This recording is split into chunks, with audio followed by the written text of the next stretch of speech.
മക്കള് പറഞ്ഞാല് നമ്മൾ പഠിച്ചതല്ല. ഞാൻ തൊട്ട് മുമ്പ് പറഞ്ഞില്ല, അള്ളാഹ് പഠിച്ചതാ. നമുക്ക് കുറെ ഉത്തരവാദിത്വമുണ്ട്. നരകത്തെ നിങ്ങൾ സ്വന്തമായി സൂക്ഷിക്കണേ, അതുപോലെ ഭാര്യ മക്കളെയും കാക്കണേ. മക്കളോട് ഉപദേശം നടത്തേണ്ട കാര്യമാണിത്. നരകത്തിൽ കിടക്കുന്ന പണി ചെയ്യരുത് മോനെ മോളെ. അതിന് പറ്റിയ ഡ്രസ്സ് അവർക്ക് നിങ്ങൾ വാങ്ങിക്കൊടുക്കരുത്. വാങ്ങിയാൽ അത് ഇടാൻ സമ്മതിക്കരുത്. ഏത് മക്കൾ എന്താ ചോദിക്കുന്നത് അതങ്ങ് വാങ്ങിക്കൊടുക്കും. മദ്രസക്ക് വരുമ്പോ വല്ല ബീത്താത്തായിട്ട് ഇങ്ങനെ വരും. സ്കൂൾക്ക് പോകുമ്പോ പാന്റും അതും ഇതും കോട്ടും ഇട്ടിട്ടാണ്. നിർത്തണം ഈ കോലം. അങ്ങനത്തെ വല്ല ഡ്രസ്സും വീടിന്റെ അകത്ത് കേറ്റന്നെ ചെയ്ത് ഉണ്ടെങ്കിൽ കരിച്ചു കളയണം. അത് അള്ളാഹുവിന്റെ ദീനിന്റെ എതിരുള്ള വസ്ത്രങ്ങൾ മക്കൾ ധരിക്കുകയോ സമ്മതിക്കരുത്. ഉമ്മമാരെ, ഒരു ദിനം നിന്റെ മയ്യത്തിന്റെ അരികില മയ്യത്ത് കൊണ്ടുപോകുന്ന ദിവസമുണ്ട്. ഈ മക്കളാണ് നിന്റെ ആഖിറത്തിനുള്ളത്. അവര് ഭൗതികമായി പഠിക്കുന്നുണ്ടോ? ഞാൻ അതിലേക്ക് കടക്കുന്നില്ല. ഭൗതികം ആകെ തലയിൽ കയറിയ കാലാണ്. ഞാൻ പറഞ്ഞിട്ടേ കാര്യമില്ല. എന്നാലും ഒരു മതചിട്ട മക്കൾക്ക് വേണ്ട ഈ പാന്റ് ഇട്ടുകൊണ്ട് പെൺകുട്ടികളെ നടത്തുകയും അല്ലാഹുവിന്റെ റസൂൽ വലിയൊരു ഭീഷണി ഉമ്മമാരെ പറഞ്ഞിട്ടുണ്ട്. എന്തേ പറഞ്ഞത്? ലഅനല്ലാഹുൽ മുശബ്ബിഹാതി മിനൻ നിസാഇ ബിർരിജാൽ മുതശബ്ബിഹാത്ത്. ലഅനല്ലാഹു അല്ലാഹു തആല ലഅനത്ത് ചെയ്തിരിക്കുന്നു. എന്താ ലഅനത്ത് എന്ന് പറഞ്ഞാൽ? അൽ ഇബ്ആദു അനിർ റഹ്മാൻ. അല്ലാഹു ദുനിയാവിലും ആഖിറത്തിലും കാരുണ്യം തരില്ല എന്ന് ശടിച്ചു പറഞ്ഞിരിക്കുന്നു. ആർക്ക്? അൽ മുതശബ്ബിഹാത്ത്, കോലം ചമയുന്ന സ്ത്രീകൾ. മിനൻ നിസാഇ, സ്ത്രീകളിൽ നിന്ന് കോലം ചമയുന്നവർക്ക്. ബിർരിജാൽ, പുരുഷന്മാരുടെ. പാന്റ് പുരുഷന്മാരുടേതാ. ഒരിക്കലും നമ്മുടെ പെൺകുട്ടികൾ അത് വാങ്ങിക്കൊടുക്കരുത്. കുട്ടികൾ തലമറക്കാത്ത നിങ്ങൾ ശ്രദ്ധിക്കണം. കുട്ടികൾ തലമറക്കണം, കുട്ടികൾ കഴുത്ത് മറക്കണം. ഇന്ന് സുന്നികൾ സ്ഥാപനങ്ങൾ നടത്തുന്നുണ്ടല്ലോ, സ്ഥാപനങ്ങൾ. അങ്ങോട്ട് പറഞ്ഞു ചൂടെ ഈ മക്കളെ. ഞാൻ ഒരു സ്ഥാപനത്തിനും എനിക്ക് താല്പര്യമില്ല. ഞാൻ പറയുന്നത് എന്നാലും കുരുത്തക്കെട് ചെയ്യുകയാണെങ്കിൽ ഉണ്ടല്ലോ ഒരു മട്ടത്തിൽ ചെയ്യാം. അവിടെ ഒന്നും പോയാൽ പറ്റില്ല. എനിക്കറിയാം, താനാളുള്ള സ്ഥാപനത്തിൽ സുന്നികൾ നടത്തുന്ന സ്കൂളിൽ അതിൽ നിന്ന് പല പെൺകുട്ടികളെയും വെട്ടി ദേവദാറിൽ ചേർത്തു. വിവരം എന്റെ അടുത്ത് എത്തിയപ്പോ എങ്ങനെ ഞാൻ കാര്യം ചോദിച്ചപ്പോ എന്താ പറയുന്നറിയോ? പഠനത്തിന്റെ പ്രശ്നമൊന്നുമല്ല, മറിച്ച് ഇവിടെ എല്ലാ ഡ്രസ്സും ഇടാൻ പറ്റില്ല, അതുകൊണ്ട് കുട്ടിക്ക് സ്വസ്ഥമായ ഡ്രസ്സുകൾ വാങ്ങിക്കൊടുക്കാനാണ്. സുബ്ഹാനല്ലാഹ്. ഉമ്മമാരെ, സഹോദരിമാരെ, സഹോദരന്മാരെ, എവിടേക്കാണ് ഈ മക്കളെ കൊണ്ടുപോകുന്നത്? ഈ മക്കൾ നിങ്ങളെ തലയിലടിയും. നിങ്ങൾക്ക് ദുആ ചെയ്യില്ല, ചെയ്താൽ അല്ലാഹ് സ്വീകരിക്കൂല. ആ രൂപത്തിൽ വൃത്തികേടുകളിലേക്ക് ആ മക്കളെത്തും. അവർ ഭർത്താക്കന്മാരുമായി നിങ്ങളെ വീട്ടിലേക്ക് തിരിച്ചു വരും. ഇനി നിങ്ങൾ ഒരാൾക്ക് കല്യാണം ചെയ്തു കൊടുത്താൽ തന്നെ ആ കുട്ടിക്ക് അന്നനെ മാനസികമാവും ചെയ്യും. ഇന്നിപ്പോ കല്യാണം ചെയ്ത അന്നനെ പെൺകുട്ടിക്ക് മാനസികം. എത്ര കേസാണ് നമുക്കറിയും ആ രോഗം എവിടെ നിന്ന് വന്നു എന്നുള്ളത്. എന്ത് പറയാനാ ഉപ്പമാരോട്? പെൺകുട്ടികൾക്ക് എന്തുകൊണ്ട് ഇങ്ങനെ മാനസിക രോഗം വരുന്നു? മാനസിക രോഗിയായി എന്നോ തീർന്നിരിക്കുന്നു. ഒരാളെയും കാത്തിരിക്കുകയാണ്. എന്താ അതിങ്ങനെ? ഉറക്കം വരുന്നില്ല നിന്നെ ഓർത്ത്, ഉറങ്ങാൻ കിടന്നാൽ നീ എന്റെ അടുത്ത്. എന്താ? സുബ്ഹാനല്ലാഹ്. ഈ ചിന്തയാണ്. പൊന്നാരെ പൊന്നെ നാം തമ്മിലുള്ള മംഗളം എന്ന് നടക്കും മുത്തേ. മുത്തേ എന്താ ഈ മുത്ത്? സുബ്ഹാനല്ലാഹ്. ഇത് ചിന്തിച്ച് നടക്കല്ലേ? ഒരാളിന്റെ ഒരു ചെറുപ്പക്കാരനോട് പറയാണ്, ഉസ്താദെ ഞാൻ ഒരു ഖബർസ്ഥാനിൽ പേടിച്ച്. അപ്പൊ ഞാൻ ചോദിച്ചു, എന്തേലും ഖബർസ്ഥാനിൽ ചിന്തിന് ഖബർസ്ഥാനിൽ പോയില്ലേ? രാത്രി ഒരു മണിയേക്കണം. 1 മണിക്കാരൻ ഖബർസ്ഥാനിൽ പോകും ഒറ്റക്ക് തന്നാൽ അത് ഞാൻ ഒറ്റക്കല്ല പറ്റില്ല. എന്ത് അങ്ങനെ? ഞാൻ ഫ്രണ്ട്സൊക്കെ ഉണ്ട്. ഫ്രണ്ട്സൊക്കെ ഇങ്ങനെ ഞങ്ങളിങ്ങനെ സംസാരിക്കുമ്പോൾ ഒരു കോള് വന്നു. ആ കോള് ഇന്നത്തെ കോള് അല്ല, അത് കോള് വന്നപ്പോ അത് പരസ്യമായിട്ട് അറ്റൻഡ് ചെയ്യാൻ പറ്റാത്ത കോളായിരുന്നു. വയസ്സായ ആൾക്കാർ ബന്ധത്തെ ഈ കോള് എന്ന് അറിയാം. അലുവി മന്ദിരി ഒന്നല്ലത്. അത് പിന്നെ പറഞ്ഞുണ്ട്. അങ്ങനെ കോള് കാരണം അവരെ മനസ്സിലാക്കും. അപ്പൊ ഞാൻ ആ പള്ളിപ്പറമ്പുണ്ട് തൊട്ടടുത്ത്, അയക്കാണ്ട് പോയി. അപ്പൊ അവിടെ ചെന്നപ്പോ ഞാൻ അങ്ങനെ സംസാരിച്ചുകൊണ്ട് നിൽക്കാം. അപ്പൊ ഇതിനാണ്ട് പോയത് ആർക്കും കേൾക്കാൻ പറ്റാത്തൊരു കോള്, ഇങ്ങനത്തെ ഒരു കോള്. അതിപ്പോ ഞാൻ മറച്ചു വെക്കണില്ല ഉസ്താദെ, ഒരു ഗേൾ ഫ്രണ്ട് വിളിച്ചത്. ഒരു ഗേൾ ഫ്രണ്ട്. അപ്പൊ മോനക്ക് എന്നോട് തുറന്ന് പറയാൻ മാത്രം, എനിക്കൊന്തൊക്കെ ഗേൾ ഫ്രണ്ട് ഉണ്ടോ? ഒരു സർവ്വസാധാരണയാണ് ഇതൊക്കെ എന്നുള്ള, അതിനൊരു പ്രോബ്ലം അല്ല, അതൊരു വിഷയമല്ല ഉസ്താദെ. അങ്ങനെ ഒരു വിഷയമല്ല. ഇപ്പത്തപ്പോയി ഈ വർഷം നമ്മൾ വൃത്തികേടൊന്നും ചെയ്യുന്നില്ലല്ലോ. അപ്പൊ ചെയ്യുന്നതൊക്കെ നല്ല കാര്യങ്ങളല്ലേ? ഗേൾ ഫ്രണ്ട്, ഒരു അന്യ പെൺകുട്ടിയുമായി സംസാരിക്കല് തന്നെ ഇസ്ലാമിൽ ഹറാമാണ്. അറിയുന്നത് പ്രശ്നമൊന്നുമില്ലല്ലേ? ക്ലാസ്മേറ്റാ, ഗേൾ ഫ്രണ്ട് എത്രേ? ഞാൻ പറഞ്ഞു, ഈ ചെയ്താനായിട്ട് സംസാരിച്ചു കൊടുക്കുമ്പോ ഖബറിലുള്ള മനുഷ്യൻ മുസ്ലിമാണ്. ഇക്കാരം അയാൾ പൊന്തിയിട്ടുണ്ടാവും, എന്നെ തള്ളിടണ്ടീനോ അവിടെ. അപ്പൊ ഇതിനോ പേടിച്ച് ഞാൻ പറഞ്ഞു പോയി. എന്നിട്ട് അവനക്ക് എന്ത് ചെയ്തിക്കണ്? ആകെ ബേജാറായിക്കണ്. ഇപ്പൊ ഉറങ്ങാൻ കിടന്നാലും വന്ന് ഇരുന്നാലൊക്കെ ഈ ചിത്രം മുഖത്ത് കാണുക. ഞാൻ പറഞ്ഞു അവിടെ ഏതെങ്കിലും ഒരു നല്ല മനുഷ്യനെ ആണേക്കാരെ കബറ് കിടക്കണം. എന്നെ പോലത്തെ ചെയ്താൻ അവിടെ ചെന്നപ്പോ മൂപ്പര് ഇങ്ങോട്ട് പൊന്തിയിട്ടുണ്ടാവുക. എന്തോ ആവട്ടെ, ഇതാണ് ഞാൻ എത്ര സംഭവങ്ങൾ. സുബ്ഹാനല്ലാഹ്. ഉമ്മമാരെ, നിങ്ങൾക്ക് വല്ല ബോധമുണ്ടോ? നിങ്ങൾ എത്ര ഈ കുട്ടികൾ വഞ്ചിക്കണത്? കമ്പ്യൂട്ടറിൽ പഠിക്കാണ്. സുബൈ മുതൽ വൈകുന്നേരം ഒരു മഗ്രിബ് മുതൽ ഒരു 10 മണി വരെ കമ്പ്യൂട്ടർ പഠിക്കലാ പണി. എന്നിട്ടോ പരീക്ഷയിൽ മറ്റേ തോൽവിയോ, ഭയങ്കര പഠനം, പരീക്ഷയിൽ ഒരു മാർക്കില്ല. ഇത്ര പഠിച്ച കുട്ടി എന്തുകൊണ്ട് തോറ്റുപോയി? പഠിക്കണത് പോലെ ഇതല്ല. ഇവള് ചെല്ലുമ്പോ അതോ വല്ലാത്ത പഠനം തന്നെ. ഒരു പെണ്ണ് പറയാ, ഞാനാണ്ട് വാതിൽ തുറന്നു നോക്കുമ്പോ എന്റെ കുട്ടി മോശമൊന്നുമില്ല. ഞാൻ പേരോട് സ്ഥാന്റെ വയലാണോ കേൾക്കണത്? എപ്പോഴും പേരോട് സ്ഥാന്റെ വയലാണ്. നല്ല പേരോട് സ്ഥാ പെണ്ണെ, എനക്കറിയാം ആ കമ്പ്യൂട്ടർ സിസ്റ്റം. ഇനിയാണ്ട് ചെല്ലുമ്പോ ബട്ടനാണ് മാറും. അപ്പൊ പേരോട് പ്രത്യക്ഷപ്പെടും. അതിന് മുമ്പ് കണ്ടിരുന്നത് പേരോടൊന്നും അല്ല. അതൊക്കെ മനസ്സിലാക്കിക്കണം. എടുത്ത് വലിച്ചെറിയ ആ പിശാചിനെ വീട്ടിൽ നിന്ന്. എന്ത് കമ്പ്യൂട്ടർ? ഇതൊന്നും പറഞ്ഞിട്ട് കാര്യമില്ല എന്ന് എനിക്കറിയാം. ഉത്തരവാദിത്ത നിർവഹണം മാത്രമാണ്. റബ്ബിന്റെ മുമ്പിൽ എത്തുമ്പോ ഇങ്ങനെ ഒരു പ്രസംഗം കേട്ട വിവരങ്ങളോട് റബ്ബ് ചോദിക്കും. വല്ലാഹി ഇതെനിക്ക് പറയാനുള്ളൂ. ആരും എടുക്കണ്ട. കുട്ടികൾക്ക് ഓരോരുത്തർക്കും കമ്പ്യൂട്ടർ വാങ്ങിക്കൊടുത്താൽ, മൊബൈലൊക്കെ ഇഷ്ടം പോലെ, നെറ്റ് നേരെ. നമ്മുടെ ഒരു പ്രവർത്തകൻ പറയുന്നു, താനാളൂരിലെ 13 വയസ്സുകാരനായ ഒരു ചെറുപ്പക്കാരന്റെ മൊബൈലിൽ നിന്ന് 40 ചില്ലാനം ബ്ലൂ ഫിലിമുകൾ പിടിച്ചു എന്ന്. അല്ലാഹു തആല ഈ കാര്യം ഈ മനുഷ്യനെ പടച്ച റബ്ബിനറിയാം. ഇത് മേഡൻ അല്ലാഹുവാണ് മനുഷ്യ ശരീരം. ആ കമ്പനിക്കറിയാം ഇത് എന്തൊക്കെ ചെയ്യുന്നു. ആ റബ്ബിന്റെ നിയമങ്ങൾ നമുക്ക് പറഞ്ഞു തന്ന ആളെ പേരാണ് സയ്യിദുനാ മുഹമ്മദ് റസൂലുള്ളാഹി. അവിടുത്തെ ജന്മദിനമാണ് നമ്മൾ ആഘോഷിക്കുന്നത്. ഇന്ന് പറയേണ്ടത് ഇത് തന്നെയാണ്. എന്തേ മുത്തുനബി പറഞ്ഞു, നിങ്ങൾ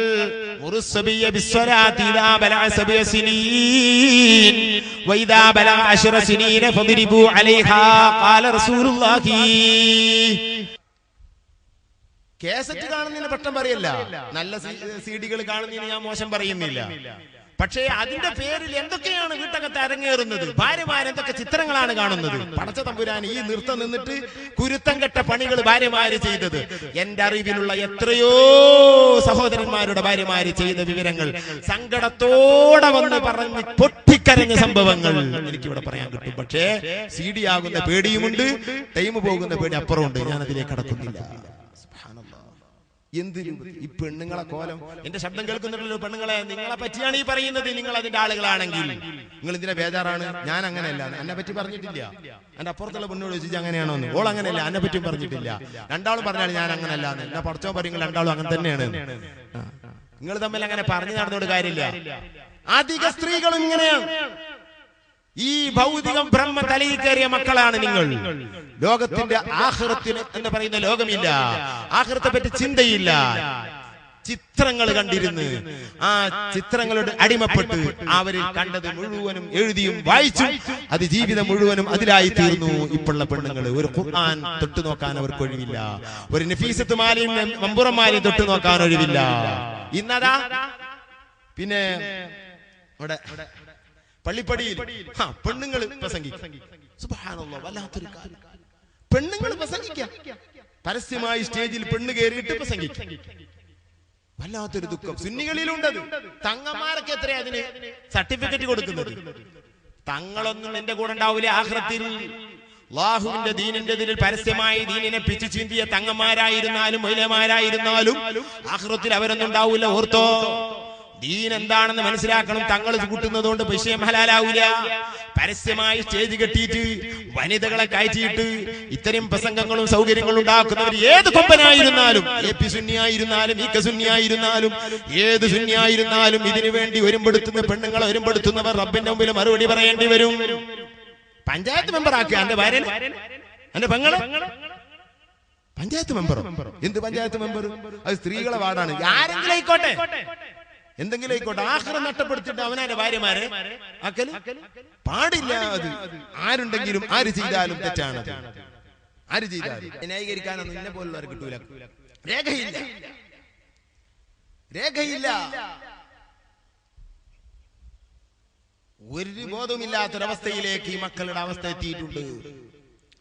നിങ്ങൾ ശ്രദ്ധിക്കണം ഉമ്മമാരെ. റബ്ബിന്റെ മുമ്പിൽ നിങ്ങൾ മറുപടി പറയേണ്ടി വരും. നിങ്ങളെ മക്കളെ നിങ്ങളെ മുമ്പിൽ കൊണ്ടുവരും. അവർ കാണിക്കുന്ന വൃത്തികേടുകൾക്ക് നിങ്ങളൊരു പരിധി വരെ നിങ്ങൾ കാരണക്കാരാണ്. പഠിത്തു സ്കൂളിൽ എന്റെ അടുത്ത് പഠിച്ചൊരു സഖാഫി അദ്ദേഹത്തിന്റെ മദ്രസയിൽ ഉണ്ടായ സങ്കടം എന്ന് പറഞ്ഞു. എന്താ ഉസ്താദേ, കുട്ടികൾക്ക് ഇപ്പൊ ടൂറുണ്ട്.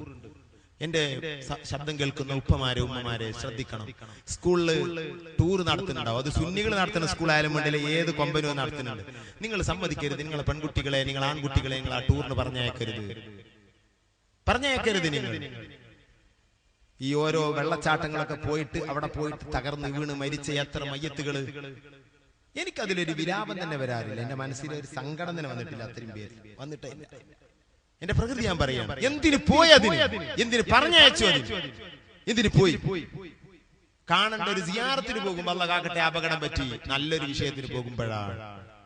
ഇത് എവിടക്കോ ചെറുപ്പക്കാർ വണ്ടിയും വിളിച്ച് കാറും വിളിച്ച് പോകുക, എന്നിട്ട് അവിടെ ഇവിടൊക്കെ കണ്ട് അങ്ങനെ അതിനുള്ളിൽപ്പെട്ട് മരിച്ചു. ദുഃഖമല്ലേ? ഒരു വേണ്ടാത്തതിന് അല്ലെങ്കിൽ ആവശ്യമില്ലാത്തതിന് യാത്ര ചെയ്തപ്പോൾ അപകടം പറ്റിയാൽ ദുഃഖമല്ലേ അത്? എന്നാൽ നല്ലൊരു വിഷയത്തിന് പോയപ്പോ മരിച്ചു, നമുക്ക് സന്തോഷമുണ്ട്. മരിച്ചതിലല്ല, നല്ലതിന് പോകുമ്പോഴാണല്ലോ. നല്ലൊരു നിയ്യത്തിന്റെ കൽബാണല്ലോ. രണ്ടിനും അപകടം വരാറുണ്ട്. ഏർവാടിക്ക് പോകുമ്പോൾ അപകടം പറ്റിയവരുണ്ട്. നമുക്ക് ദുഃഖമില്ല. ഔലിയാക്കളെ തേടി പോകുന്ന ടൈമിൽ വഴിയിൽ വെച്ച് മരിച്ചു. അവരുടെ മദതും സഹായവും ആഖിറത്തിനും ഖബറിലുണ്ടായിരിക്കും, നമുക്ക് ഉറപ്പാണ്. കാരണം നിയ്യത്ത് അങ്ങനെയാണ്. തൗബ തേടി പോകുന്ന ഒരു സഹോദരൻ സഹീഹുൽ ബുഖാരിയിൽ കാണാം. ആ നാടിലെത്തുന്ന മുമ്പ് അസ്രായിൽ വന്ന് റൂഹ് പിടിച്ചു. റഹ്മത്തിന്റെ മലക്കുകളും നിഖ്മത്തിന്റെ മലക്കുകളും ശിക്ഷയുടെ മലക്കുകളും കാരുണ്യത്തിന്റെ മലക്കുകളും തർക്കം കൂടി. ഇയാള് ആരെ എവിടേക്ക് കൊണ്ടുപോകണം? മുത്തുനബിയുടെ നാവ് കൊണ്ട് പറയുന്നു, അള്ളാഹു ഒരു മലക്കിനെ മനുഷ്യരൂപത്തിൽ അവിടെ കൊണ്ടുവന്നു. ആ മലക്ക് അഭിപ്രായം പറഞ്ഞു, ഇദ്ദേഹം മോശപ്പെട്ട വ്യക്തിയാണ്, നന്മ ചെയ്യാത്ത വ്യക്തിയാണ്, ഞങ്ങൾ കൊണ്ടുപോകുമെന്നാണ് ഒരു കൂട്ടം മലക്കുകൾ പറയുന്നത്.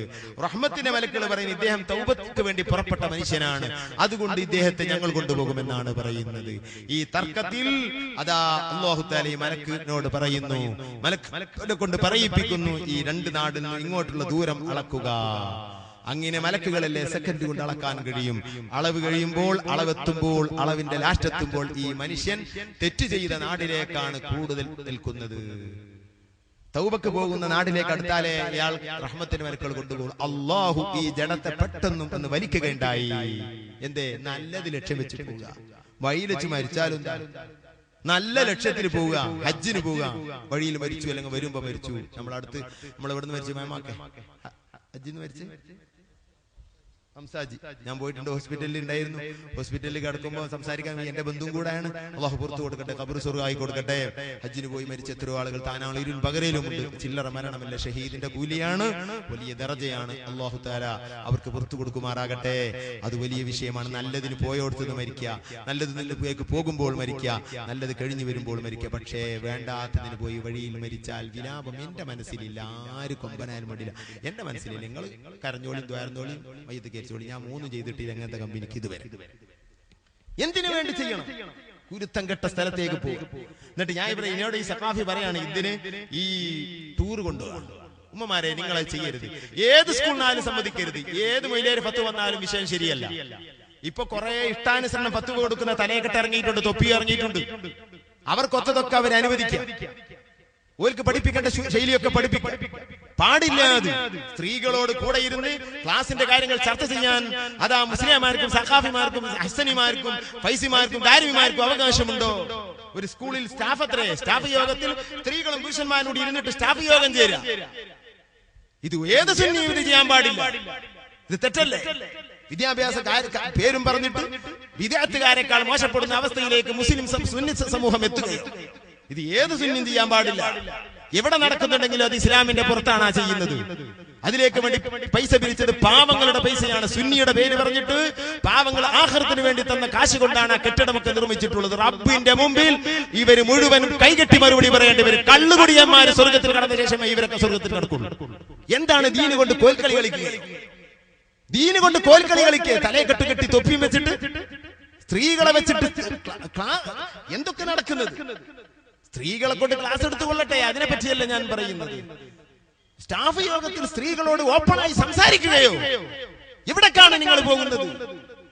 ഇത് പറയാൻ ഒരാളില്ലാതെ ആയി പോയല്ലോ റബ്ബേ. ഇക്കാലത്ത് പറയാനൊരു മനുഷ്യല്ല. ആ രൂപത്തിലെത്തി. ഇത് പറയുന്നവൻ ഇതിന്റെ ആളാ. അവനെങ്ങനെ പറയാം? ഇസ്ലാമിന്റെ കാര്യം കാറ്റത്തിട്ട് പോയി. ഞാൻ ഈ പറയുന്നത് സുന്നികളെ പറ്റി മാത്രമാണ്. വഹാബികൾക്ക് ആദ്യ ബോധമല്ലോ. എന്നിട്ട് ടൂർ നടത്തുക. എന്താ ഇപ്പൊ കുറെ പ്രകൃതിയിൽ നിന്ന് അത്ര ഇൽമ പഠിക്കുന്നു, ചെയ്ത് പഠിക്കുക. അങ്ങനെ മന അടിച്ചു അടിക്കാൻ പാടില്ല. എങ്ങനെയാണ് അടിക്കല്? അത് വേണ്ട. അപ്പൊ 2 അടി ആദ്യം അടിക്കുക. ഞാൻ അങ്ങനെ ചെയ്യരുത്. ഇങ്ങനെ ചെയ്ത് പഠിക്കല. പെണ്ണുങ്ങളൊക്കെ ആദ്യം നോക്കുക. അങ്ങനെയാണ് നോക്കല് പെണ്ണുങ്ങളെ. ഇങ്ങനെ ചെയ്യരുത് കേട്ടോ. ഇതാണ് കണ്ടു പഠിക്കലും ചെയ്തു പഠിക്കലും. ഇങ്ങനെ ചെയ്ത് പഠിപ്പിക്കല. ഞാൻ അതിന്റെ വിശദത്തേക്ക് കടന്നാല് നിങ്ങളൊക്കെ ഇവിടുന്ന് നീച്ചു ചെയ്ത് പഠിക്കും. ആയിക്കോട്ടെ. എന്നിട്ട് എത്ര പഠിച്ചത്? പ്രകൃതിയിൽ നിന്ന് പൂക്കളൊക്കെ എടുത്തിട്ട് ഇങ്ങനെ ബുക്കിലൊട്ടിക്കും. എന്റെ കുട്ടികളുടെ ഒട്ടിക്കും. എന്താണ് ഇപ്പൊ പൂക്കൾ വരച്ചു വന്നിട്ട് ഒട്ടിക്കും, പൂ ഒട്ടിക്കുക, അത് ഒട്ടിക്കുക. ഇതന്നെ പരിപാടി. കാര്യമായിട്ട് വല്ലാത്തൊരു വിദ്യാഭ്യാസത്തിന്റെ കാലം. മുമ്പ് കഴിഞ്ഞവരൊന്നും വിദ്യാഭ്യാസം കിട്ടാതെ പോയി. അല്ലാഹു അത് അല്ല, അതൊന്നും വിദ്യാഭ്യാസം അല്ലേ? അല്ലാഹു പോട്ടെ. ഒരു കൂട്ടം ആളുകളുടെ ചിന്താമണ്ഡലത്തിലൂടെ പ്രവർത്തിച്ച ഒരു മുസീബത്താണത്. എങ്ങനെ പോട്ടെ. അതല്ല ഇപ്പൊ വല്ലാത്ത പവറുള്ളത്, ഭയങ്കര യുക്തിയുള്ള പഠനമാണ്. അതിന്റെ പേര് എനിക്കതിന്റെ പേരൊന്നല്ല. അതുപോലെ പോലെ ഇംഗ്ലീഷ് പഠിച്ച ആൾക്കാർ, അതുപോലെ നല്ല ഇംഗ്ലീഷ് അറിയണം. വലിയ നമ്മുടെ നാട്ടില് നല്ല വിദ്യാഭ്യാസമുള്ള ആൾ. അതുപോലെ ഞാൻ ചെമ്പ്രവട്ടത്ത് അരിക്കാട് അതിരാമൂലൊരു ഓറന്റെ ഉസ്താദല്ല, ഞാൻ ഓരൊക്കെ നോദിയിട്ടില്ല. അന്ന് അവിടെ ഓരുടെ നായിബായിട്ട് കൈപ്പുറം ഇബ്രാഹിം മുസ്ലിയാർ, അള്ളാഹു ആഫിയത്തുള്ള ദീർഘായുസ് കൊടുക്കട്ടെ. അതിരമാൻ ഉസ്താദിന് അള്ളാഹു തആല ശിഫ കൊടുക്കട്ടെ, ആഫിയത്ത് കൊടുക്കട്ടെ. അത് വേറെ കാര്യം. അപ്പൊ അവിടെ ഞാൻ പഠിക്കുന്നുണ്ട്. അന്ന് ഉസ്താദ് അവിടെ മുദരിസ് അല്ല, ഉസ്താദ് അവിടെ നിന്ന് പോന്നിട്ടുണ്ട്. ഉസ്താദ് ആഴ്ചയിലേ വരും. അപ്പൊ അന്ന് അവിടെ ഓതുമ്പോ അബ്ദുള്ളയിലും എന്റെ ശരി കൂടെയാണ്. അവര് വലിയ ഇത്താ പോകുന്നുണ്ട്, ഞാൻ ചെറിയതാ. അന്ന് അതില് സ്കൂളും പോയിരുന്നു. നല്ലപോലെ പഠിച്ച ആളാ. കിതാബും കിട്ടും, അതുപോലെ തന്നെ ഭൗതികവും കിട്ടും. പക്ഷേ തലയെക്കെട്ടൊക്കെ കെട്ടിയിട്ട് നല്ല മട്ടത്തിൽ ഇങ്ങനെ നടക്കും. അള്ളാഹു ആഫിയത്തുള്ള ദീർഘായുസ് കൊടുക്കട്ടെ. അള്ളാഹു ബർക്കത്തായി കൊടുക്കട്ടെ. കുറെ പ്രയാസങ്ങളൊക്കെ ഉണ്ട്, അള്ളാഹു ഒക്കെ തീർത്ത് കൊടുക്കട്ടെ. നല്ല അറിവുള്ളവർ നിങ്ങളുടെ ഇടയിലൂടെ നടക്കുന്നുണ്ട്. നിങ്ങൾക്ക് തോന്നുന്നു അവർക്ക് അറിവില്ല. കുറെ ആളുകൾ, ബഹുമാനപ്പെട്ട എന്റെ ഉസ്താദ് സുലൈമാൻ ഉസ്താദിന്റെ ഉസ്താദ് ബഹുമാനപ്പെട്ട കൈപ്പറ്റ വീരാൻകുട്ടി മുസ്ലിയാർ ഒരു ട്രെയിൻ യാത്രയിൽ ഉസ്താദിന് വല്ലാതെ ഇംഗ്ലീഷ് അറിയും. ഉസ്താദിന്റെ ഒരു ആൾമറ മുഴുവനും ഇംഗ്ലീഷ് പുസ്തകങ്ങളാണ്. അതിൽ മുഴുവൻ ഇംഗ്ലീഷിൽ തന്നെ ഉസ്താദ് വിശദീകരണം ഷർഹ് ചെയ്ത് വെച്ചിട്ടുണ്ട്. കൈപ്പറ്റ വീരാൻകുട്ടി മുസ്ലിയാർ ഗോളശാസ്ത്ര രംഗത്ത് 8 അറ്റ്ലസുകൾ വ്യക്തമായി പഠിച്ച ആളാണ് ഉസ്താദ്. അറ്റ്ലസ് തന്നെ അറിയാത്തവരാണ് ഇപ്പത്തെ EPP. ആ ഉസ്താദ് ട്രെയിൻ യാത്ര ചെയ്ത് വരുമ്പോ ഏതോ ഭൗതികന്മാര് ചെക്കന്മാർ അതിൽ കയറി. ഞാൻ അവരെ കുറ്റപ്പെടുത്തുകയല്ല, അവർക്ക് ഇത്തരം വേഷങ്ങളൊക്കെ വെറുപ്പുള്ള ഒരു കാലം. അപ്പൊ അൽഹംദുലില്ലാ SSFന്റെ SSFന്റെ ഒക്കെ മക്കൾ വന്ന്, SBS-ന്റെ ഒക്കെ മക്കൾ വന്ന്, വലിയമാരാരാണ്, അവരെ ഇൽമ എന്താണ്, അവരുടെ പ്രകൃതി എന്താണെന്നൊക്കെ പഠിച്ച് അവരുടെ അറിവും ഇവരുടെ അറിവിനെ പറ്റിയൊക്കെ വ്യക്തമായി പഠിച്ചതുകൊണ്ട് ആ മക്കൾക്ക് ഇന്ന് ഉസ്താദുമാരോട് ബഹുമാനമുണ്ട്. അല്ലാത്ത മക്കൾക്ക് ഇപ്പോഴും പഴയ ഓർമ്മ തന്നെയാണ്, ഒരു ചിന്തയില്ല. അപ്പൊ ആ മക്കൾ ട്രെയിനിൽ വന്ന് കയറിയപ്പോ ഉസ്താദ് തലയെക്കെട്ട് കെട്ടിയ, ഉസ്താദ് വാലുള്ള തലയെക്കെട്ട് കെട്ടിയിട്ട്, ഉസ്താദിന്റെ തലയെക്കെട്ടാണെങ്കിൽ ഞങ്ങളെ മാതിരി കണ്ണാടിയിലൊന്നും നോക്കൂല, കണ്ണാടിയിൽ നോക്കി തലയെക്കെട്ട് കെട്ടിയിരുന്ന ഇമാം മാലിക് തങ്ങൾ. അതിരിക്കട്ടെ, തെറ്റുള്ള കേസൊന്നും അല്ല. അങ്ങനെ തലയെക്കെട്ടൊക്കെ അങ്ങനെ കെട്ടല. അങ്ങനെ ഉസ്താദ് ഒരു മൂലയിൽ ഇങ്ങനെ ചൂളി പിടിച്ച് ആർക്കും ശല്യം വരാത്ത രൂപത്തിൽ ഒരാളിങ്ങനെ തിക്കാണെങ്കിൽ ഒന്നുകൂടാണ്ട് അമർന്നു കൊടുക്കുന്ന ഒരു പ്രകൃതിക്കാരൻ, വല്ലാത്തൊരു പാവപ്പെട്ട ആളായിരുന്നു ബഹുമാനപ്പെട്ട കൈപ്പറ്റ ഉസ്താദ്. അള്ളാഹു ദർജയേറ്റി കൊടുക്കട്ടെ. എല്ലാ ഭാഷയിലും വ്യക്തമായി കഴിവുള്ള, അല്ല വല്ലാതെ ഗോളശാസ്ത്ര രംഗത്തും അതുപോലെ തന്നെ ഭാഷാരംഗത്തൊക്കെ വല്ലാതെ കഴിവുള്ള മഹാൻ. ഇംഗ്ലീഷിൽ ഇവരിങ്ങനെ തമ്മിൽ ഇരുന്നിട്ട് ഉസ്താദിനെ പറ്റി വല്ലാതെ പരിഹസിച്ച് പറയാണ്. ഉസ്താദിന്റെ 101 ഇംഗ്ലീഷ് ഇവർക്ക് അറിയില്ല. എന്നിട്ട് ഇവർ ഇംഗ്ലീഷിൽ അങ്ങോട്ടും ഇങ്ങോട്ടും കൈകാര്യം ചെയ്യണം. ഉസ്താദിനെ ഇങ്ങനെ ഇട്ടിട്ട് ഇങ്ങനെ പോയി അവരിങ്ങനെ അമ്മാനാടാണ്. ഉസ്താദ് ഇങ്ങനെ എല്ലാം തല താത്തിയിട്ട് കേട്ട് അങ്ങനെ ഒരു അരമണിക്കൂർ ഇവരൊക്കെ കഴിഞ്ഞ് ഇവരൊക്കൊന്നും പറയാനില്ല, പരിഹസിക്കാണ് ഉസ്താദിന്. ഇംഗ്ലീഷിലായതുകൊണ്ട് അറിയില്ലല്ലോ. എല്ലാം കഴിഞ്ഞിട്ട് ഉസ്താദ് അതിന്റെ ശേഷം ഉസ്താദ് ഇംഗ്ലീഷ് ചോദിച്ചു, മക്കളെ നിങ്ങളൊക്കെ എവിടുത്തേരാണെന്ന് ഇംഗ്ലീഷ് ചോദിച്ചു. നിങ്ങളൊക്കെ എവിടുത്തെ മക്കളാണ്, നിങ്ങൾ എപ്പോഴാണ് കയറിയത്, നിങ്ങൾ എവിടുന്ന കയറിയത്, നിങ്ങൾ ഏത് സ്കൂളിലാണ് പഠിക്കുന്നത്, നിങ്ങൾ എന്തൊക്കെ പഠിക്കുന്നത്? എന്റെ മക്കളെ, ഇംഗ്ലീഷ് ഒരു ഭാഷയാണ്, അതിന് ബുദ്ധിന്റെ ഒന്നും ആവശ്യമില്ല. ഭാഷ പഠിക്കാൻ ഓർമ്മശക്തി മതി. ഓർമ്മശക്തി കൊണ്ട് കുറച്ചു നേരം അധ്വാനിച്ചാൽ ഏത് ഭാഷയും പഠിയും. അതുകൊണ്ട് വലിയ ബുദ്ധിയും അറിവൊന്നും അല്ലാതെ അതൊരു ഭാഷ മാത്രമാണ്. ബുദ്ധിയും അറിവുള്ള അറിവ് നിങ്ങൾ പഠിച്ചിക്കണോ? മനുഷ്യന്മാരോട് പെരുമാറാൻ പഠിക്കലാണ് ആദ്യത്തെ അറിവ്. മക്കളെ, നിങ്ങളെ ഞാൻ കുറ്റപ്പെടുത്തല്ല. ഈ വന്നിരുന്ന എന്നെ പറ്റി നിങ്ങൾ ഇത്ര നേരം പറഞ്ഞല്ലോ, എനിക്ക് നിങ്ങളോട് പ്രശ്നങ്ങളൊന്നുമില്ല. നിങ്ങൾ ചെറിയ മക്കളാണ്. നിങ്ങൾ ഈ സമൂഹത്തിൽ നേതൃത്വം കൊടുക്കേണ്ടവരും, നിങ്ങൾ ഈ നാടിന്റെ സമൂഹത്തിൽ ചുക്കാൻ പിടിക്കേണ്ടവരുമാണ്. നിങ്ങളൊരു കാലത്ത് ഉപ്പമാരും നിങ്ങളൊരു കാലത്ത് വലിയുപ്പമാരുമാണ്. എന്താ മക്കളെ നിങ്ങൾ ഇങ്ങനെയൊക്കെ ആയാല്? ഒരാളൊരു യാത്ര ചെയ്യുമ്പോൾ അയാളെ പറ്റി ഇങ്ങനെയൊക്കെ നിങ്ങൾ പറയണോ? നിങ്ങളെ ഞാൻ എന്ത് ചെയ്തു? നിങ്ങളെ ഞാൻ ഒന്നും ചെയ്തിട്ടില്ല. ഇങ്ങനെ അപരിചിതരെ പറ്റി വരെ നിങ്ങൾ ഇങ്ങനെ പറയുന്നെങ്കിൽ നിങ്ങളെ പരിചയക്കാരെ പറ്റി നിങ്ങൾ എന്ത് പറയും? ഇങ്ങനെ ഉസ്താദിന്റെ ഒരു വാള് അരമണിക്കൂർ വരെ ഇംഗ്ലീഷിലെ ആ മക്കൾക്കാവുന്ന കുട്ടിയില്ല. അവർക്ക് ആ 2-3 വേർഡുകൾ മാത്രമേ അറിയൂ, ഇത് മാത്രമേ അറിയുള്ളൂ. ഇത് കേട്ടപ്പോ ആ മക്കളും ഈ ഉസ്താദിന്റെ കൈ പിടിച്ച് പൊരുത്തപ്പെടിച്ചു. പലരും മനസ്സിലാക്കിയത് ഹിന്ദി കൂടി ഇങ്ങനെ നടക്കുന്നതാണ്. നമ്മളവർക്ക് ഇംഗ്ലീഷ് അറിയാമെങ്കിൽ പിന്നെ ഇൻസൈഡ് ആക്കണം. നാളെ ഒരാൾ പറഞ്ഞു ഇംഗ്ലീഷ് അറിയുന്ന ഇൻസൈഡ് ആക്കണം. അപ്പൊ ഇൻസൈഡ് ആക്കിയത് ഇംഗ്ലീഷ് അറിയുന്നു. ഞാൻ അപ്പൊ അതിന്റെ ഒന്നും വിശദത്തിൽ കടത്തുന്നില്ല. ഏതായാലും നമ്മളെ കുട്ടികളെ സ്കൂൾ മദ്രസയിലേക്ക് പറഞ്ഞയക്കുമ്പോൾ ആഹ്റം നഷ്ടപ്പെടുത്തരുത്. അപ്പൊ അവർക്ക് ടൂർ ഉണ്ടാവും. അതിൽ നിന്ന് എന്ത് പഠിച്ചാലും വേണ്ടില്ല, പഠിക്കാൻ സമ്മതിക്കരുത്. കാരണം ഇത് പഠിക്കണമൊക്കെ മുസീബത്താ. എന്നോട് സഖാഫി വന്ന് പറയണം, ഉസ്താദെ വല്ലാത്ത ദുഃഖം, ഇത് നിങ്ങൾ സ്റ്റേജുകളിൽ പറയണോ ഉമ്മമാരോട് എന്ന് അദ്ദേഹം പറഞ്ഞതാ. എന്തേ, കുട്ടികള് ടൂർ പോവാണ്, ഉപ്പമാർക്ക് വല്ലാത്ത സന്തോഷല്ലേ കുട്ടികളൊന്ന് പോയി വരട്ടെ ഒരാഴ്ചക്ക്. ഉമ്മമാരെ ഉപ്പമാരെ കുട്ടികൾ മാനഭംഗപ്പെടുന്നു, കുട്ടികളെ ചാരിത്രശുദ്ധി നഷ്ടപ്പെടുന്നു, കുട്ടികൾ വല്ലാതെ മോശപ്പെടുന്നു. അതും 3ഉം 4ഉം ഗർഭിണികളാണ് ഒരു യാത്ര കഴിഞ്ഞ് വരുമ്പോൾ സംഭവിക്കുന്നത്. അധിക ആളുകളും ട്രിക്കുള്ളവരായതുകൊണ്ട് ഗർഭം ഉണ്ടാകാതെയും പോകുന്നുണ്ട്. അതിന്ന് മാത്രം സംഭവം നടക്കാതെ ഏതായാലും പോകുന്നില്ല. അങ്ങനെയാണ് സംഭവം ഉള്ളത്. 7 ദിവസം അതാ പിന്നെ കുണ്ടോട്ടിയിൽ ഒരു മുസ്ലിമീങ്ങളുടെ പേരിൽ അറിയപ്പെടുന്ന ഒരു സ്ഥാപനമുണ്ട്. അതിൽ 7 ദിവസമായിരുന്നു പെൺകുട്ടികളും ആൺകുട്ടികളും രാവും പകലും ഇല്ലാതെ അവിടെ കൂടിയത് വിദ്യാഭ്യാസത്തിന് വേണ്ടി. രാത്രിയിൽ ഒന്നായിട്ട് ഓപ്പണായ കടത്തമാണ്, എല്ലാവർക്കും പരിചയപ്പെടാനുള്ള സൗകര്യങ്ങളാണ്. 7 ദിവസം തങ്ങന്മാര് നേതൃത്വം കൊടുക്കുന്ന സ്ഥാപനമാണ്. സുബ്ഹാനല്ലാഹ്, മുസീബത്ത് മുസീബത്ത് മുസീബത്ത്. അല്ലാഹുവിന്റെ ദീൻ ഇവർ കോൽക്കളി കളിച്ച് കടഞ്ഞല്ലോ റബ്ബേ. തങ്ങന്മാരും മൂല്യമാരും അതിലുണ്ടല്ലോ ഇതിന് നേതൃത്വം കൊടുക്കുന്ന മൂല്യമാര് ഒരക്കാമ പറയാൻ അവർക്ക് തോന്നിയില്ലല്ലോ റബ്ബേ. തന്റെ ഗ്രൂപ്പുകാരാണ്, എന്തു ചെയ്താലും അംഗീകരിക്കാമെന്നാണ്. അള്ളാഹുണ്ട്. ഞങ്ങളാരും നമ്മളെ ഗ്രൂപ്പ് ആ ഗ്രൂപ്പ് ഈ ഗ്രൂപ്പ് നോക്കാറില്ല. വിഷയം ദീനിന്റെ കാര്യം. സുന്നികളെ നിങ്ങൾ പഠിക്കണം. നിങ്ങൾ ഏത് ഗ്രൂപ്പുകാരായിരുന്നാൽ ഈ പറയുന്ന ദീനാണ്, ഗ്രൂപ്പല്ല. ഇത് നിങ്ങൾ മനസ്സിലാക്കണം. അങ്ങനെ 7 ദിവസത്തിന് 6 ദിവസം, എനിക്ക് ഓർമ്മയില്ല, 4-5 ദിവസം എന്ന് വെച്ചോ, ടൂർ പോവുകയാണ്. വണ്ടിയിൽ കയറി, കുട്ടികൾ പറഞ്ഞ റിപ്പോർട്ട്, വണ്ടിയിൽ കയറി വണ്ടി കുറെ അങ്ങെത്തി നാട് വിട്ടു. വിട്ട ശേഷം ഈ സാറുമാർ അഥവാ ഇവരുടെ മുഅല്ലിമീങ്ങൾ, ഇവർക്ക് പഠിപ്പിക്കുന്ന ഇവരുടെ സ്കൂളിലെ മാസ്റ്റർമാര് അവരെന്ത് ചെയ്തു, അല്ലെങ്കിൽ മൊത്തമുള്ള സ്ത്രീകളോ പുരുഷന്മാരോ ടീച്ചർമാർ അവര് വന്നിട്ട് ഇവരെ ഈ ആൺകുട്ടികളെ കയ്യിൽ നിന്ന് ഒരു നറുക്ക് ശേഖരിക്കുകയാണ്. എല്ലാ ആൺകുട്ടികളും നറുക്ക് തരണം, സമാസമമായിട്ട് കൊണ്ടുപോകും. പകുതി ആൺകുട്ടികൾ പകുതി പെൺകുട്ടികൾ. അങ്ങനെയാണ് വണ്ടിയിലെ യാത്ര. തിരഞ്ഞെടുക്കപ്പെട്ട ആൺകുട്ടികളും പെൺകുട്ടികളും 40 ഉണ്ടെങ്കിൽ 20 ഉണ്ടെങ്കിൽ 20 ആൺകുട്ടി, 20 ഉണ്ടെങ്കിൽ 20 പെൺകുട്ടി. അങ്ങനെ പോകുമ്പോൾ ഇവരുടെ നറുക്കുകൾ ശേഖരിച്ച് അതൊരു പാത്രത്തിൽ ഇട്ടിട്ട് ഈ നറുക്കുമായി ഈ പെൺകുട്ടികളുടെ മുമ്പിൽ ചെല്ലുക. ഒരു നറുക്ക് നീ എടുത്തോ, എല്ലാവർക്കും കൊടുക്കും. അങ്ങനെ ഈ നറുക്കിൽ വരുന്ന പേരെന്താ? അബൂബക്കർ.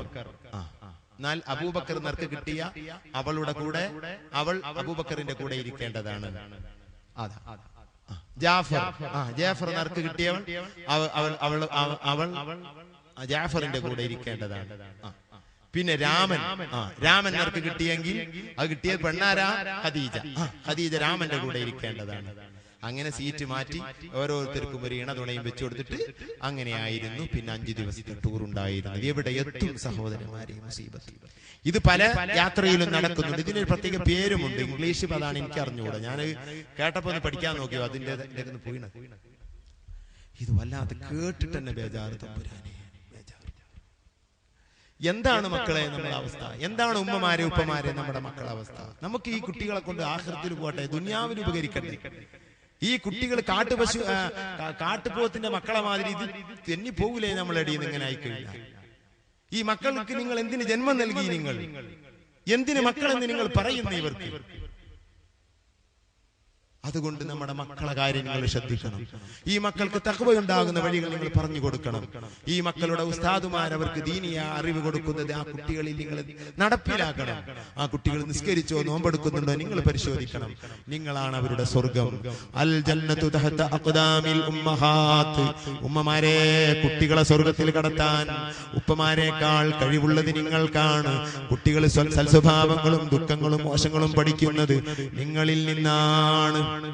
എന്റെ അരികിലേക്ക് ഒരു ഉമ്മ വല്ലാതെ സങ്കടം പറഞ്ഞ് അച്ചു, എന്റെ കുട്ടി നന്നാവുന്നില്ല, കുട്ടിക്ക് നിങ്ങൾ ദുആ ചെയ്ത് കൊടുക്കണം, മന്ത്രിച്ചു കൊടുക്കണം. ഒരു വെള്ളക്കുപ്പിയുണ്ട്, അതും മന്ത്രിച്ചു കൊടുക്കണം. കുട്ടി ടിവിന്റെ മുമ്പ് എഴുന്നേൽക്കുന്നില്ല. ആ ഉമ്മ ചെറുപ്പക്കാരി പെണ്ണാണ്, 4-5 മക്കളുണ്ട്. ആ കുട്ടിക്ക് ഞാൻ മന്ത്രിച്ചു കൊടുത്തു, വെള്ളവും മന്ത്രിച്ചു കൊടുത്തു. കുട്ടി പോയി. പിന്നീട് മദ്രസയിൽ വരുന്ന ഉസ്താദിനോട് പറഞ്ഞു, ഈ വിഷയം പറഞ്ഞപ്പോ ആ കുട്ടി മദ്രസയിലെ ഉസ്താദിനോട് പറഞ്ഞത്രേ, ഞാൻ TV കാണാനുള്ള കാരണം എന്റെ ഉമ്മ മഗ്രിബ് നിസ്കരിച്ചാൽ വാതില് ചാരിയിട്ട് TV കാണുന്ന പരിപാടിയാണ്. അപ്പൊ എന്നോട് പുസ്തകം വായിക്കാൻ പറയും. എന്നിട്ട് എനിക്ക് അപ്പം പുസ്തകം വായിക്കാൻ കഴിയില്ല, ഉള്ളിന്ന് ഒച്ചമ്പുളിയൊക്കെ കേൾക്കും. അങ്ങനെയാണല്ലോ ടി-വിയിൽ നേരത്തെ പറഞ്ഞ ബ്ലൂ നീലൊക്കെ അങ്ങനെ ഒച്ചമ്പുളിയൊക്കെ ഉണ്ടാവും. പേരോട് ആണെങ്കിൽ ഇതുപോലെ തന്നെ ഇതിലേറെ കേൾക്കാൻ ചന്തമുള്ള ശബ്ദം, മനസ്സിനെ പിടിക്കുന്ന ശബ്ദത്തിൽ ആഖിറം പറയുന്ന പണ്ഡിതന്മാരുടെ കേസറ്റുകൾ അതാ കേൾക്കുന്ന മനസ്സ് സ്വാധീനിക്കുന്ന ഒരു സ്വഭാവമില്ല. അപ്പുറത്തുനിന്ന് അശ്ലീല ചിത്രങ്ങൾ കാണുന്നു ഉമ്മ. ആ ചിത്രങ്ങൾ കാണുമ്പോ ശബ്ദം കേൾക്കുമ്പോ എനിക്ക് പുറത്തുനിന്ന് കാണാൻ കഴിയൂല, പുറത്തുനിന്ന് നിന്നിട്ട് പുസ്തകം വായിക്കാൻ കഴിയൂല. ഞാൻ വാതിൽ അതാ ഉറക്കെ തള്ളിക്കയറി ഞാൻ ഉമ്മന്റെ കൂടെ ചിത്രം കാണും. അതാണ് ഉമ്മ പറഞ്ഞതിന്റെ താല്പര്യം. ഉമ്മമാരെ, നിങ്ങളെ മക്കളെവിടെ എത്തി? കഴിഞ്ഞ ലക്കം സുന്നത്ത് നിങ്ങൾ വായിച്ചില്ലേ? അതാ കാസർഗോഡ് ജില്ലയിലാണെന്നാണ് എന്റെ ഓർമ്മ. ഒരു ഉമ്മ അതാ ഒരു സഹോദരൻ അതാ പെട്ടെന്നും ഗൾഫിൽ നിന്നും അതാ താൻ വണ്ടി ഓട്ടിക്കൊണ്ടിരിക്കുമ്പോ ഒരു ഫോൺ വരികയാണ്. ഫോണിൽ സംസാരിക്കുമ്പോ ഭാര്യ വിതുമ്പുകയാണ്. ഇത് കേൾക്കുമ്പോൾ കൂടെ യാത്ര ചെയ്യുന്ന അല്ലെങ്കിൽ തന്റെ ഒരു അറബി പെണ്ണിന്റെ വണ്ടിയാണ്. ആ പെണ്ണ് പിന്നിൽ എന്തേ പ്രശ്നം എന്ന് ചോദിച്ചു. എന്റെ ഹുർമ, എന്റെ ഭാര്യ എന്നെ വിളിക്കുന്നു, അവൾ കരയുന്നു. എന്താണ് പ്രശ്നം? അവൾ പെട്ടെന്ന് നാട്ടിൽ വരണമെന്ന് പറയുന്നു. ആ പെണ്ണ് പറയുന്നു, പോകണമെങ്കിൽ എനിക്ക് പോകാം, ഹുർമമാരുടെ വിഷമങ്ങൾ, പെട്ടെന്നുള്ള പട്ടണങ്ങൾ പരിഹാരം ചെയ്യേണ്ടതാണ് എന്ന് പറയുകയും ഉടനെ ആ സഹോദരന് ടിക്കറ്റ് എടുത്ത് കൊടുക്കുകയും ആ സഹോദരൻ നാട്ടിൽ വരികയും ചെയ്യുമ്പോ വീട് മുറ്റത്ത് വരുമ്പോ ഭാര്യ കരഞ്ഞുകൊണ്ട് ഭർത്താവിന്റെ കൈയും പിടിച്ചിട്ട് അകത്തേക്ക് കൊണ്ടുപോകുന്നു. മകളുമുണ്ട്. കൊണ്ടുപോയി അകത്ത് ചെല്ലുമ്പോൾ ഒരു തൂണിലതാ 14കാരനായ മകനെ അല്ലെങ്കിൽ 13കാരനായ മകനെ കയറുകൊണ്ട് കെട്ടിയിട്ടിരിക്കുന്നു. ഉമ്മ ദേഷ്യം പിടിച്ചിട്ട് പറയുന്നു, ഇവൻ ചെയ്ത പണി അറിയുമോ നിങ്ങൾ? എന്താണെന്ന് ചോദിക്കുന്നു. ഭർത്താവ് ചോദിക്കുന്നു. അറിയപ്പെടുന്ന ഒരു ആജിയാരാണ് ഭർത്താവ്. ഭർത്താവ് ചോദിക്കുന്നു, എന്താണ് മോൻ ചെയ്തത്? ആ പെണ്ണ് പറയുമ്പോൾ നമ്മളൊക്കെ നെട്ടുന്ന വിഷയങ്ങളാണ് ഉമ്മമാരെ. ഞാൻ രാക്കഥ പറയുകയല്ല. നമ്മുടെ നെഞ്ചിലേക്ക് കത്തിയാക്കയറ്റുന്ന മക്കളിതാ നിങ്ങൾക്ക് ജനിച്ചിരിക്കുന്നു കേട്ടോ. എത്ര ഉമ്മമാരെയാണ് കൊന്നൊടുക്കിയത് മക്കൾ? എത്ര ഉമ്മമാരമാണ് അറുത്തത്? എത്ര ഉമ്മമാരെ തലയാണ് വെട്ടിപ്പൊളിച്ചത്? മുസ്ലിമീങ്ങളിലും അമുസ്ലിമീങ്ങളിലും. ഈ അവസ്ഥ മക്കൾക്ക് ബുദ്ധിയില്ലാത്തത് കൊണ്ടല്ല, ലഹരി ഉപയോഗിച്ച് ബുദ്ധി നഷ്ടപ്പെടുത്തി പൈസ കൊടുക്കാത്ത പേരിൽ ഉമ്മയെ കുത്തിക്കൊന്നു. ഇങ്ങനത്തെ മക്കളെയാണോ ഞണ്ടിനെ പോലെ വാഴയെ പോലെ മക്കള് ജനിക്കുമ്പോ മരിച്ചു പോകേണ്ടി വരുന്ന ഉമ്മമാരെ? വാഴ കൊലച്ചാൽ അതാ വാഴ മരിക്കുന്നതാണ്. ഞണ്ട് പ്രസവിക്കുന്നത് വയറ് കീറിയാണ്, ഞണ്ട് ചാവുന്നതാണ്.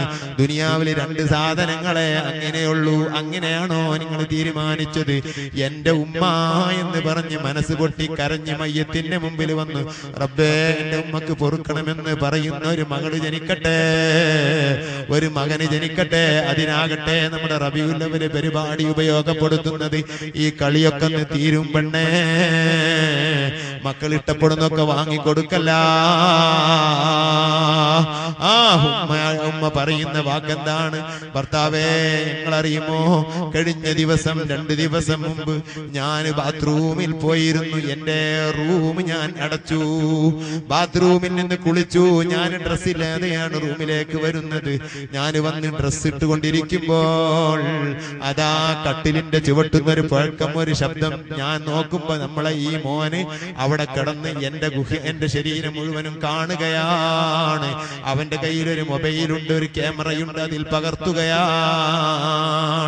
സുബ്ഹാനല്ലാഹ്, ക്യാമറ ഞാൻ വാങ്ങി നോക്കിയപ്പോൾ ആ ക്യാമറയിലുള്ള ചിത്രം ബാത്റൂമിന്റെ എയർഹോൾസിലൂടെ അതാ അവൻ ആ ക്യാമറ വെച്ചിട്ട് ഞാൻ ബാത്റൂമിൽ ഇരുന്നതും ഞാൻ കുളിച്ചതും മുഴുവനും ചിത്രമാക്കി എടുത്തിരിക്കുന്നു. എനിക്ക് താങ്ങുന്നില്ല. ആ ഉമ്മ പറയുന്നു, ആ ചിത്രം മുഴുവനും ഇതിന്റെ ഉള്ളിലുണ്ട്. പെങ്ങള് ബാത്റൂമിൽ പോയ ചിത്രം അതാ ബാത്റൂമിൽ നിന്ന് എടുത്തിരിക്കുന്നു. ഇവനെ അടിച്ചു നോക്കുമ്പോൾ പറഞ്ഞത്, എനിക്ക് അതാ ലഹരി സാധനം എനിക്ക് ഞാൻ പല ലഹരിയും ഉപയോഗിക്കുന്നവനാണ്. എനിക്ക് ബ്രൗൺ ഷുഗർ തിന്നണം, അതിന് കാശൊക്കണം, അതിന് കാശൊക്കാൻ ഇത്രയും ചിത്രങ്ങൾ ഞാൻ ഇന്നാലിന്റെ വ്യക്തികൾക്ക് എത്തിച്ചു കൊടുത്താൽ 10,000 രൂപയാണ് എനിക്ക് തരുക. ആ 10,000 എനിക്കൊരു മാസത്തിന് തികയില്ല. ഉമ്മമാരെ, ചോറും കഞ്ഞുമല്ല മക്കള് കഴിക്കുന്നത് കേട്ടോ, പൊറാട്ടയും ചാപ്സുമല്ല കഴിക്കുന്നത് കേട്ടോ. പാൻപരാഗിന്റെ മക്കളാണ് ലഹരികളുടെ മക്കളാണ്. ഈ അവസ്ഥയിലേക്ക് നിങ്ങളുടെ മക്കളെത്തിയില്ലേ? ഈ മക്കൾ നിങ്ങൾക്ക് ദുനിയാവിൽ അപകടമല്ലേ? നിന്നെ ചവിട്ടി പുറത്താക്കുന്ന മോനല്ലേ മോളല്ലേ? ഇങ്ങനെ ആകാൻ നിങ്ങൾ പേടിക്കുന്നുണ്ടെങ്കിൽ ഈ മക്കൾക്ക് നിങ്ങൾ ദീന് പഠിപ്പിക്കണേ. വല്ലാത്ത ദുഃഖം തന്നെ. ഈ രൂപത്തിൽ മക്കൾ വളർന്നാൽ ആഖിറമെല്ലാം നഷ്ടപ്പെടുക. ആഖിറം പാടെ നഷ്ടപ്പെട്ടു പോയി, ദുനിയാവും നഷ്ടപ്പെടുന്നതാണ്. ചാലിയത്തി എൻ്റെ ഒരു കൂട്ടുകാരൻ എൻ്റെ റൂമിൽ വന്നിട്ട് എന്നോട് സങ്കടത്തോടെ പൊട്ടിക്കറഞ്ഞ് വിതുമ്പുന്നു. സംസാരിക്കാൻ കഴിയുന്നില്ല. ഒരു 35 വയസ്സുള്ള ചെറുപ്പക്കാരനാണ്. ഞാൻ പറഞ്ഞു, മോനെ എന്ത് പറ്റി? കുറെ കഴിഞ്ഞ് പറയുന്നു, ഉസ്താദേ വലിയൊരു സങ്കടവുമായി വന്നതാണ്. അതാ ഞാൻ നിങ്ങളോട് ആ കഥ പങ്കുവെക്കട്ടെ, പഠിക്കാൻ വേണ്ടിയാണ്. അതാ സഹോദരിമാരെ, നിങ്ങൾ കേൾക്കണം, നിങ്ങൾ അറിയണം. എന്താണ് ആ ചെറുപ്പക്കാരൻ എന്നോട് പറഞ്ഞത്? ഉസ്താദേ, ഞാൻ ബീച്ചിലാണല്ലോ എന്റെ വീട് ചെറിയ വീടാണ്, നല്ലൊരു റൂം വീട്ടിലില്ല. ഞാൻ കല്യാണം കഴിച്ചിട്ട് എനിക്കൊരു കുഞ്ഞായിട്ടുണ്ട്. ഇന്ന് വരെ ഭാര്യയോടുകൂടെ സന്തോഷിച്ചൊരു റൂമിൽ നിന്നിട്ടില്ല.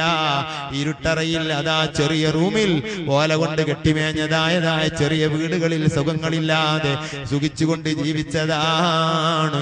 എന്നാൽ താനൂരിൽ എന്റെ ഭാര്യയുടെ ചേട്ടത്തി അതാ ഒരു വീടെടുത്തിരിക്കുന്നു. അവരുടെ ഭർത്താവ് ഗൾഫുകാരനാണ്. നല്ല വീടാണ്, നല്ല ബെഡ്റൂമുകളാണ്. ആ കുടിയിരിക്കല് 2 ആഴ്ച മുമ്പ് കഴിഞ്ഞു, 1 മാസം മുമ്പ് കഴിഞ്ഞു ഉസ്താദേ. അങ്ങനെ എന്റെ മൂത്തച്ഛൻ ഗൾഫിലേക്ക് പോയി. അതിന്റെ ശേഷം എന്റെ ഭാര്യയെ ചേട്ടത്തി നിർബന്ധിച്ചുകൊണ്ട് താനൂരിലേക്ക് ക്ഷണിച്ചു. നീയും ഭർത്താവും കൂടെ വന്ന് എന്റെ വീട്ടിലൊന്നും ഒരു ദിവസമെങ്കിലും അന്തി ഉറങ്ങണമെന്ന് പറഞ്ഞ് ആ ചേട്ടത്തി കാരുണ്യം കൊണ്ട് അനുജത്തി സന്തോഷിക്കട്ടെ ഒരു ദിവസമെങ്കിലും എന്ന നിലക്ക് വിളിച്ചതാണ്. ഞങ്ങൾ രണ്ടുപേരും പോയി ഉസ്താദേ. 2 ആഴ്ചക്ക് മുമ്പാണ് സംഭവം. അങ്ങനെ ഞാനും അവളും എന്റെ കുഞ്ഞനും കൂടെ ഭക്ഷണം കഴിച്ച് റൂമിൽ കിടന്നു. ഞാൻ എന്റെ ഭാര്യ എന്ന നിലയ്ക്ക് എനിക്ക് എല്ലാ സുഖവും എന്റെ ഭാര്യയിൽ നിന്ന് അനുഭവിക്കാമല്ലോ. ഇന്ന് വരെ ഒരു കുഞ്ഞനാകുന്നവരെ അവളുടെ ശരീരം മുഴുവനും കാണാൻ എനിക്ക് കഴിയാത്ത ഞാൻ അതാ അവളുമായി എല്ലാ സുഖങ്ങളും പങ്കിട്ടു. അതാ ഉസ്താദേ, എന്റെ കുഞ്ഞനതാ അരികിൽ കിടന്നുറങ്ങുന്നുണ്ട്. 1 വയസ്സ് പ്രായമുള്ള കുട്ടി, ഒന്നും അറിയാത്ത കുഞ്ഞൻ ഉറങ്ങുന്നുണ്ട്. അതും കഴിഞ്ഞ് ഞങ്ങൾ അങ്ങ് ഉറങ്ങിപ്പോയി. നേരം വെളുത്ത് ചായയും കുടിച്ച് ചാലയത്തേക്ക് തിരിച്ചു പോന്നു. ഞാൻ പോന്നതിന്റെ 2 ദിവസ ശേഷം അതാ ഗൾഫിൽ നിന്നൊരു കൂട്ടുകാരൻ വിളിക്കുന്നു. എടാ എന്ന് പറഞ്ഞ് എന്നെ അസഭ്യം പറയുന്നു. കുരുത്തം കെട്ടവനെ എന്ന് വിളിക്കുന്നു. എന്താണടാ, നിന്റെ ശരീരത്തിൽ തോലുണ്ടോ? നീ മനുഷ്യനാണടാ എന്നൊക്കെ പറയുന്നു. ഞാൻ ചോദിച്ചു, എന്താണ് നീ ഇങ്ങനെ എന്നെ ശകാരിക്കാനുള്ള കാരണം? എടാ, നീ അറിയില്ല അല്ലേ, നീ ഒരു മനുഷ്യനാണടാ, മൃഗമാണോ? മൃഗങ്ങൾ വരെ ലജ്ജിക്കുന്ന പണിയല്ലേ നീ ചെയ്തത്? എന്തേ നീയും നിന്റെ ഭാര്യയും നഗ്നനായി നിൽക്കുന്ന ചിത്രം, നിങ്ങളുടെ ലൈംഗിക ചിത്രങ്ങൾ മുഴുവനും നീ നെറ്റിൽ കൊടുത്തില്ലേ? ഞങ്ങൾ എല്ലാവരും റൂമിൽ നിന്ന് 40ഓളം ആളുകൾ നമ്മുടെ കമ്പനിയിലുള്ള നിന്റെ പരിചയക്കാരും അല്ലാത്തവരുമായ ഞങ്ങളൊക്കെ നെറ്റിൽ നിന്നെയും നിന്റെ ഭാര്യയും കണ്ടതാണ്. നിങ്ങളുടെ എല്ലാ ലൈംഗിക രംഗങ്ങളും ഞങ്ങൾ കാണുകയുണ്ടായി ഞങ്ങളെ റൂമിൽ നിന്ന്. എന്തടാ, നീ ഒരു മനുഷ്യനാണോ എന്ന് പറയുമ്പോ ഞാനങ്ങ് പൊട്ടി ഉസ്താദേ.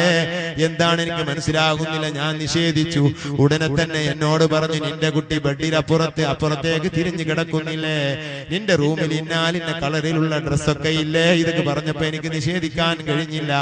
എന്തേ കാരണം അന്വേഷിക്കുകയാണ്. എന്താണ് സംഭവം? പുതിയ കുടിയിരുന്ന വീടിന്റെ എയർലോസിലൂടെ അതാ അയൽവക്കക്കാരനായ ഒരു ചെറുപ്പക്കാരൻ അതാ ക്യാമറ കൊണ്ട് ചിത്രമെടുത്ത് വിറ്റതാണ്. വീടിന്റെ വായു വരുന്ന ഓട്ടാന്നാണ് മലയാളത്തിൽ പറഞ്ഞത്. അത് പറഞ്ഞ ഞങ്ങൾക്ക് ഇഷ്ടപ്പെടില്ല. അതിന്റെ ഉള്ളിലേക്ക് അതാ വായു കടക്കാൻ വേണ്ടി ഉണ്ടാക്കിയ സൗകര്യം, അതിലൂടെ ക്യാമറ ഇട്ടിട്ട് അയൽവക്കക്കാരൻ ചെറുപ്പക്കാരൻ ഈ റൂമിൽ നടക്കുന്ന രഹസ്യങ്ങൾ മുഴുവനും ചോർത്തി അതതാ വിൽക്കുകയാണ്. അത് നെറ്റിലൂടെ പ്രത്യക്ഷപ്പെടുന്നു ബ്ലൂ ഫിലിം സെക്ഷനിൽ. സഹോദരന്മാരെ, ഉമ്മമാരെ, നിങ്ങൾ സൂക്ഷിക്കണം. നിങ്ങളെ മക്കളെ കയ്യിലുള്ള മൊബൈൽ, നിങ്ങളുടെ ചിത്രങ്ങൾ നിങ്ങളെ ബാത്റൂമുകളിൽ വരെ അത് അവര് ഉപയോഗപ്പെടുത്തും കേട്ടോ. 1 അല്ല 2 അല്ല, എത്രയോ സംഭവങ്ങൾ ലോകത്ത് അരങ്ങേറുന്നു. അല്ലാഹു കാത്തുരക്ഷിക്കട്ടെ. നമ്മളെ മക്കളെ അല്ലാഹു നന്നാക്കട്ടെ.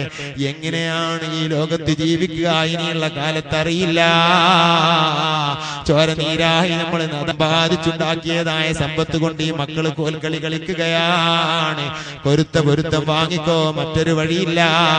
ഔലിയാക്കളുമായി ബന്ധപ്പെട്ടോ, മറ്റൊരു വഴിയില്ല. ഉപദേശിക്കുന്ന നമ്മുടെ നാവ് വൃത്തിയില്ല. കേൾക്കുന്ന നമ്മുടെ കാത് മ്യൂസിക് കേട്ട പാട്ട് കേട്ടവരാണ്. നാവ് ഹറാമ് പറഞ്ഞ നാവാണ്.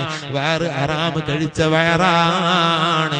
ഉപ്പ ഉമ്മമാര് ഉപദേശിച്ചിട്ട് മക്കളെ കൽവില് തട്ടുന്നില്ല. ഉപ്പ എന്ന പേടി, ഉമ്മ എന്ന പേടിയും ബഹുമാനവും മക്കൾക്കില്ല. കാരണം ആ മക്കൾ കഴിച്ച ഭക്ഷണം പൂർണ്ണമായി ഹലാലിന്റെ ഭക്ഷണമല്ല. കുല്ലു ലഹമിൻ നബത മിൻ ഹറാം അന്നാറു ഔലാ ബിഹി. ഹറാമിന്റെ ഭക്ഷണം കഴിച്ച മക്കൾ നരകത്തിൽ കടക്കാനുള്ളതാണ്. ഹറാമിന്റെ ഭക്ഷണം കഴിച്ച മനുഷ്യന്മാര്, സ്ത്രീ പുരുഷന്മാര് നരകത്തിൽ കടക്കാനുള്ളതാണ്. ഖാല റസൂലുള്ളാഹി, അഥവാ നരകത്തിൽ കടക്കാനുള്ള പണിയെ അവര് ചെയ്യൂ. സമ്പാദിക്കുന്ന പൈസ ഹലാലാകാൻ പരിശ്രമിക്കൂ. സമ്പാദിക്കുന്ന കാശ് അന്യന്റേത് കൊടുങ്ങാതിരിക്കാൻ പരിശ്രമിക്കൂ. വല്ല ആരുടെയെങ്കിലും 5 പൈസ അറിഞ്ഞ രൂപത്തിൽ കയ്യിൽ പെട്ടിട്ടുണ്ടെങ്കിൽ അത് തിരിച്ചു കൊടുക്കൂ. അള്ളാഹുവിന്റെ റസൂലിനെ മഹബത്ത് വെക്കൂ. ഈ ഏരിയയിൽ പ്രസംഗിക്കാൻ വേണ്ടി നമ്മുടെ പ്രവർത്തകർ വല്ലാതെ നിർബന്ധിച്ചിട്ടുണ്ട്. ഇവിടെ പ്രസംഗിക്കാൻ വേണ്ടി എനിക്ക് കഴിയുന്ന അവസ്ഥയില്ല. ഞാനങ്ങ് ആഫിയത്ത് കുറഞ്ഞു പോയിട്ടുണ്ട്. എനിക്ക് ഇവിടെ നിൽക്കാൻ തന്നെ പ്രയാസമുണ്ട്. പക്ഷേ നമ്മുടെ പ്രവർത്തകരുടെ നിർബന്ധമാണ് ഞാൻ ഇവിടെ എത്തിയത്. അള്ളാഹു നമ്മുടെ പ്രവർത്തകർക്കും നമുക്കും ബർക്കത്ത് നൽകുമാറാകട്ടെ.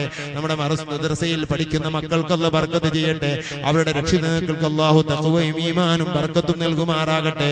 നമ്മുടെ മദ്രസയെ സഹായിച്ച ഈ പരിപാടിയോട് സഹകരിച്ച ഓരോരുത്തർക്കുള്ള ബർക്കത്ത് ചെയ്യട്ടെ. അള്ളാന്റെ റസൂലിന്റെ മഹബത്തിനല്ലേ നമ്മൾ ഒരുമിച്ച് കൂടിയത്. അള്ളാന്റെ റസൂലല്ലേ ഇതിനൊക്കെ കാരണം. അള്ളാഹു ആ മുത്തുനബിയുടെ മുഖം ആഖിറത്തിൽ അംഗീകരിക്കപ്പെടുന്ന രൂപത്തിലൊന്ന് കാണാൻ അള്ളാഹു ഇവിടെ നിന്ന് വിധി തരുന്നില്ലെങ്കിൽ അവിടെയെങ്കിലും തരുമാറാകട്ടെ. ഈ പ്രസംഗം അതിന് കാരണമാക്കുമാറാകട്ടെ. രോഗമുണ്ടെങ്കിലും മഹാന്മാര് പറഞ്ഞത് ദവാഇ ഇദാ മദ്ദാഉ ഹല്ലാബി മുഹ്ദതി ശഫീഉ നബിയിൻ ബി ശഫാഅത്ത് മദിഹു നബിയിൻ ബി ശഫാഅത്തി യുഫ്റദു സ്വലാത്തുൻ വ തസ്ലീമുൻ. ബഹുമാനപ്പെട്ട മുഹമ്മദ് ബിൻ അബീ ബക്കറിൽ ബഗ്ദാദി നബി തങ്ങളെ വല്ലാതെ ഇഷ്ടവെച്ച മഹാനാണ്. ബഗ്ദാദിൽ നിന്ന് പറഞ്ഞ വാക്കാണ് ദവായി, എന്റെ മരുന്ന്. ഇദാ മദ്ദഉ ഹല്ല ബി മുഹ്ദതി, എന്റെ ശരീരത്തിൽ രോഗമുണ്ടായാൽ എന്റെ മരുന്ന് മദീഹു റസൂലിൻ, റസൂലുള്ളാഹി തങ്ങളെ മദ്ഹ് പറയലാണ്. ബിശഫാഅത്തി യുഫ്റദു, ഏത് മാറാത്ത രോഗത്തിനും അള്ളാഹുവിനോട് റെക്കമെൻഡിന് കഴിവുള്ളത് അവിടുന്ന് മാത്രമാണ്. ആ നബി തങ്ങളെ കൊണ്ട് മാറാത്ത രോഗങ്ങളില്ല. ഒരു കൈയും ഒരു കാലും അതാ തളർന്ന് ഡോക്ടർമാര് മുഴുവനും ഒഴിവാക്കിയ ബഹുമാനപ്പെട്ട മുഹമ്മദിൽ ബൂസിരി തങ്ങൾ അവിടുത്തെ മദ്ഹ് പറഞ്ഞപ്പോൾ ഉറക്കത്തിൽ വന്ന് കൈകൊണ്ട് തടവി കൊടുത്ത് രോഗം മാറ്റിയ നബിയാണ്. രോഗത്തിൽ പെട്ടിട്ട് ഡോക്ടർമാര് മുഴുവനും കഴിച്ചിലാകയില്ല എന്ന് ബഹുമാനപ്പെട്ട അഹ്മദുൽ ഖസ്തലാനിയോട് പറഞ്ഞപ്പോ അഹ്മദുൽ ഖസ്തലാനി പറയുന്നു, ഞാനങ്ങ് നബി തങ്ങളോട് സങ്കടം പറഞ്ഞു. അതാ നബി തങ്ങളുടെ മേല് കുറെ സ്വലാത്തങ്ങ് ചൊല്ലി. ഉമ്മമാരെ, വിഷമങ്ങൾക്കൊക്കെ സ്വലാത്ത് ചൊല്ലൂ. ദോഷം വന്നു പോയാൽ സ്വലാത്ത് ചൊല്ലൂ. ഒരാണിന്റെ മുഖത്തേക്ക് ആവശ്യമില്ലാതെ നോക്കിപ്പോയി, ഒരു ഹറാമായ വാക്ക് ആവശ്യമില്ലാതെ പറഞ്ഞു പോയി, അല്ലെങ്കിൽ മറ്റെന്തോ ഹറാമ് വന്ന ഉടനെ അതാ നടക്കല്ലേ, ഉടനെ ഒരു 3 സ്വലാത്ത് ചൊല്ലൂ. സ്വലാത്ത് ചൊല്ലാൻ വേണ്ടി ഹറാമ് ചെയ്തതല്ല, ഹറാമ് വന്ന പേരിൽ സ്വലാത്ത് 3 എണ്ണം ഉടനെ ചെല്ലണേ. ഭൂമിയിൽ ഇറങ്ങുമ്പോൾ റബ്ബ് എന്നെ ഭൂമിന്റെ അടിയിലേക്ക് കൊഴിച്ചു കൊണ്ടുപോകുമോ? അതല്ല, ആകാശലോകത്ത് വല്ല ശിക്ഷയും എന്റെ തലയിലേക്ക് ഇടുമോ? അത് രണ്ടും ഉണ്ടാകരുത്. എന്റെ മലക്കുകൾ എന്റെ തെറ്റെഴുതരുത്. പടച്ചോനെ മാപ്പ് തരണമെന്ന നിലക്കൊരു 3 സ്വലാത്ത് ചൊല്ലൂ. അയിമ്മത്ത് പറയുന്നു, തെറ്റ് വന്ന ഉടനെ സ്വലാത്ത് ചൊല്ലൂ. എന്ത് വിഷയത്തിനും പരിഹാരമാണ് നബിതങ്ങൾ. റഹ്മത്തുണ്ടാകാൻ, റബ്ബിന്റെ ശിക്ഷയില്ലാതിരിക്കാനാണ് നബിതങ്ങൾ. അമാനുൽ അഹ്ലിൽ അർളി മുദ്ഹല്ല ബൈനഹും ബിഹി യദ്ഫഉല്ലാഹുൽ അദാബ വയദ്റഊ. ഭൂമിയിലുള്ള മുസ്ലിമിനും അമുസ്ലിമിനും എല്ലാ ജീവജാലങ്ങൾക്കും അവിടുന്ന് വന്നതോടെ റഹ്മത്താണ്. നബിതങ്ങൾ ഉണ്ടെങ്കിൽ ശിക്ഷ ഉയർത്തപ്പെടുന്നതാണ്. ആഖിറത്തിൽ നബിയുടെ ബർക്കത്ത് കൊണ്ട് അല്ലാഹു നമ്മെ നരകത്തിലിടാതിരിക്കട്ടെ. സഹോദരന്മാരെ, വാള് പറയാൻ ഞാൻ അർഹനല്ല. അതാ ആരെങ്കിലും ഒരാൾ ഈ കാര്യം നിർവഹിക്കണ്ടേ എന്നൊറ്റ ഉത്തരവാദിത്ത ബോധം മാത്രമാണ് എഴുന്നേറ്റ് ഇവിടെ നിർത്തിയത്. ആരോഗ്യപരമായി ഞാൻ തളർന്നവനാണ്, മാനസികമായി അതിലേറെ തളർന്നവനാണ്. എന്റെ കയ്യിൽ രക്ഷപ്പെടാനൊന്നുമില്ല. നമ്മൾക്ക് റസൂലുള്ള അല്ലാതെ ഒന്നും നമ്മളെ കയ്യിലില്ല. മുസ്തഫ നബിയുടെ ബർക്കത്ത് കൊണ്ട് അല്ലാഹു നമ്മെ നരകത്തിൽ നിന്ന് കാക്കുമാറാകട്ടെ. സ്വർഗത്തിലെ മർത്തബകളൊന്നും നമ്മൾ ചോദിക്കാൻ അർഹരല്ല. മുത്തുനബിയും ഔലിയാക്കളും സഹാബത്തും സാലിഹീകളൊക്കെ സ്വർഗത്തിൽ കടന്നുകൊള്ളട്ടെ. നമുക്കതിൽ യാതൊരു ബേജാറുമില്ല. പക്ഷേ നരകത്ത് നിറമ്പ് നമ്മെ രക്ഷപ്പെടുത്തിയിട്ട് സ്വർഗമല്ലാത്ത സ്ഥലമുണ്ടെങ്കിൽ അവിടെ നിർത്തിക്കൊള്ളട്ടെ. അല്ലെങ്കിൽ സ്വർഗത്തിന്റെ വാതിലിന്റെ അരികിലെങ്കിലും അതിന്റെ മുറ്റത്തെങ്കിലും നമ്മളെ നിർത്തട്ടെ. അതല്ലെങ്കിൽ അവൻ ഇഷ്ടപ്പെട്ട സ്ഥലത്ത് നിർത്തട്ടെ. നരകത്തു നിറമ്പ് നമ്മെ കാക്കട്ടെ.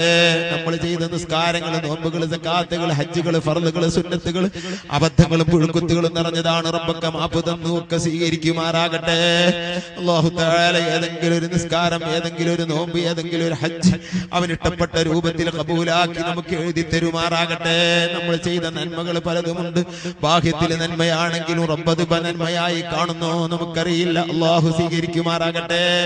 അല്ലാഹുവിന്റെ റസൂലിന് വല്ലാതെ സ്വലാത്ത് ചെല്ലണം. നമ്മൾ വല്ലാതെ വിഷമങ്ങൾ നമ്മൾ നബിയോട് പറയണം. നമ്മുടെ വീട്ടിന്റെ അകത്ത് നിന്ന് നമ്മൾ പറയുന്ന സങ്കടങ്ങൾ മദീനയിൽ അറിയും. ഉമ്മമാരെ, എന്നും ഒരു 100 സ്വലാത്തെങ്കിലും അല്ലെങ്കിൽ ചെല്ലി തീർത്തേക്ക്. ഇനി അടുക്കളയിൽ ജോലി ചെയ്യുമ്പോൾ സ്വലാത്ത് ചെല്ലും. മുത്തുനബി ഒന്ന് കാണണ്ടേ നിനക്ക്, നമുക്കൊന്ന് കാണണ്ടേ, ഒന്ന് ബന്ധപ്പെടണ്ടേ, ഇവിടുന്ന് പോകണ്ടേ, നമുക്ക് മരിക്കണ്ടേ. ഉമ്മമാരെ, അല്ലാഹുവിന്റെ ദീനിനെ ആദരിച്ച്, ആലിമീങ്ങളെ ആദരിച്ച്, സയ്യിദന്മാരെ ആദരിച്ച്, ദീനിന്റെ ചിഹ്നങ്ങളെ ബഹുമാനിച്ച്, മക്കളെ മതപരമായ ചട്ടക്കൂട്ടിൽ വളർത്തി, ഭർത്താവിന് വഴിപ്പെട്ട് അമ്മായിമ്മയോട് സ്നേഹം കാണിച്ച്, തന്റെ ഉമ്മ ഉപ്പ പോലെ അവരോട് കാണിച്ച്, തന്റെ മരുമകളോട് സ്നേഹം കാണിച്ച്, എന്റെ മകന്റെ ഭാര്യയാണല്ലോ, എന്റെ മകന് വേണ്ടി വന്നവളാണല്ലോ, എനിക്ക് നിർബന്ധമില്ലായിട്ടും ഭക്ഷണമാക്കി തരുന്നവളാണല്ലോ എന്നൊക്കെ ചിന്തിച്ച് മരുമക്കളോട് സ്നേഹം അമ്മായിമ്മമാരെ നിങ്ങൾ കൊടുക്കണം.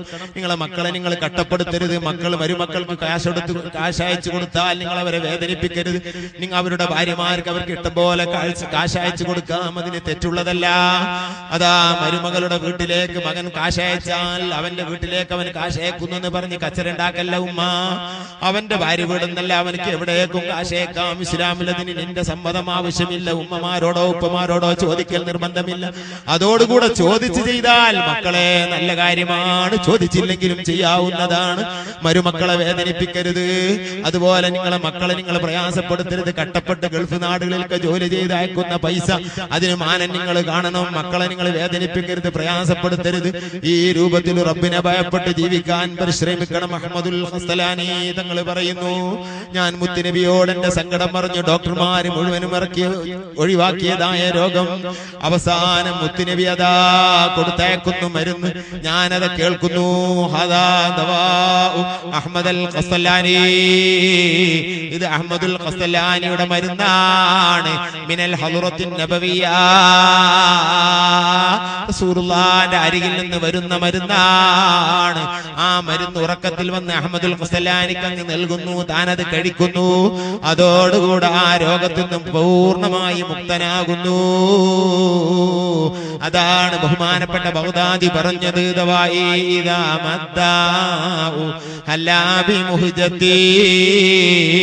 മദിഹു റസൂലിൻ ബി ശഫാഅത്തി ഫറദു ഹിമാഹു ഹമാനാമിൻ അദാബി ഇലാഹിനാ ഫലാ നാളിറുൻ ഇല്ലാ ഇലൈഹി തബൂഹു സലാത്തു വതസ്ലീമുൻ. ആ നബിതങ്ങളാണ് ദുനിയാവിൽ നമ്മളെ അദാബിന്ന് കാക്കാനുള്ളത്.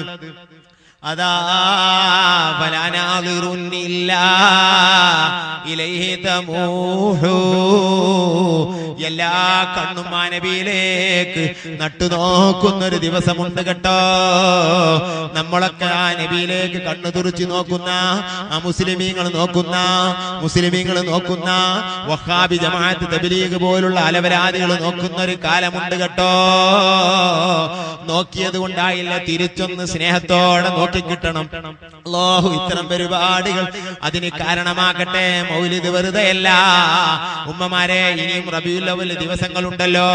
നിങ്ങൾക്ക് മെൻസസ് ആണെങ്കിലും ഹൈളാണെങ്കിലും നിസ്കരിക്കാത്ത ടൈമാണെങ്കിലും നിങ്ങൾ മൗലിദിന്റെ ഏടെടുത്ത് ചൊല്ലൂ, മങ്കൂസ് മൗലിദ് ചൊല്ലൂ, ഷറഫ് ലനാ മൗലിദ് ചൊല്ലൂ, ഒരു ഹദീസും ഒരു ബൈത്തും ഒരു ദിവസം അതെങ്കിലും ചൊല്ലൂ, ബുർദയിൽ നിന്ന് ഒരു ഖണ്ഡികയെങ്കിലും ചൊല്ലൂ.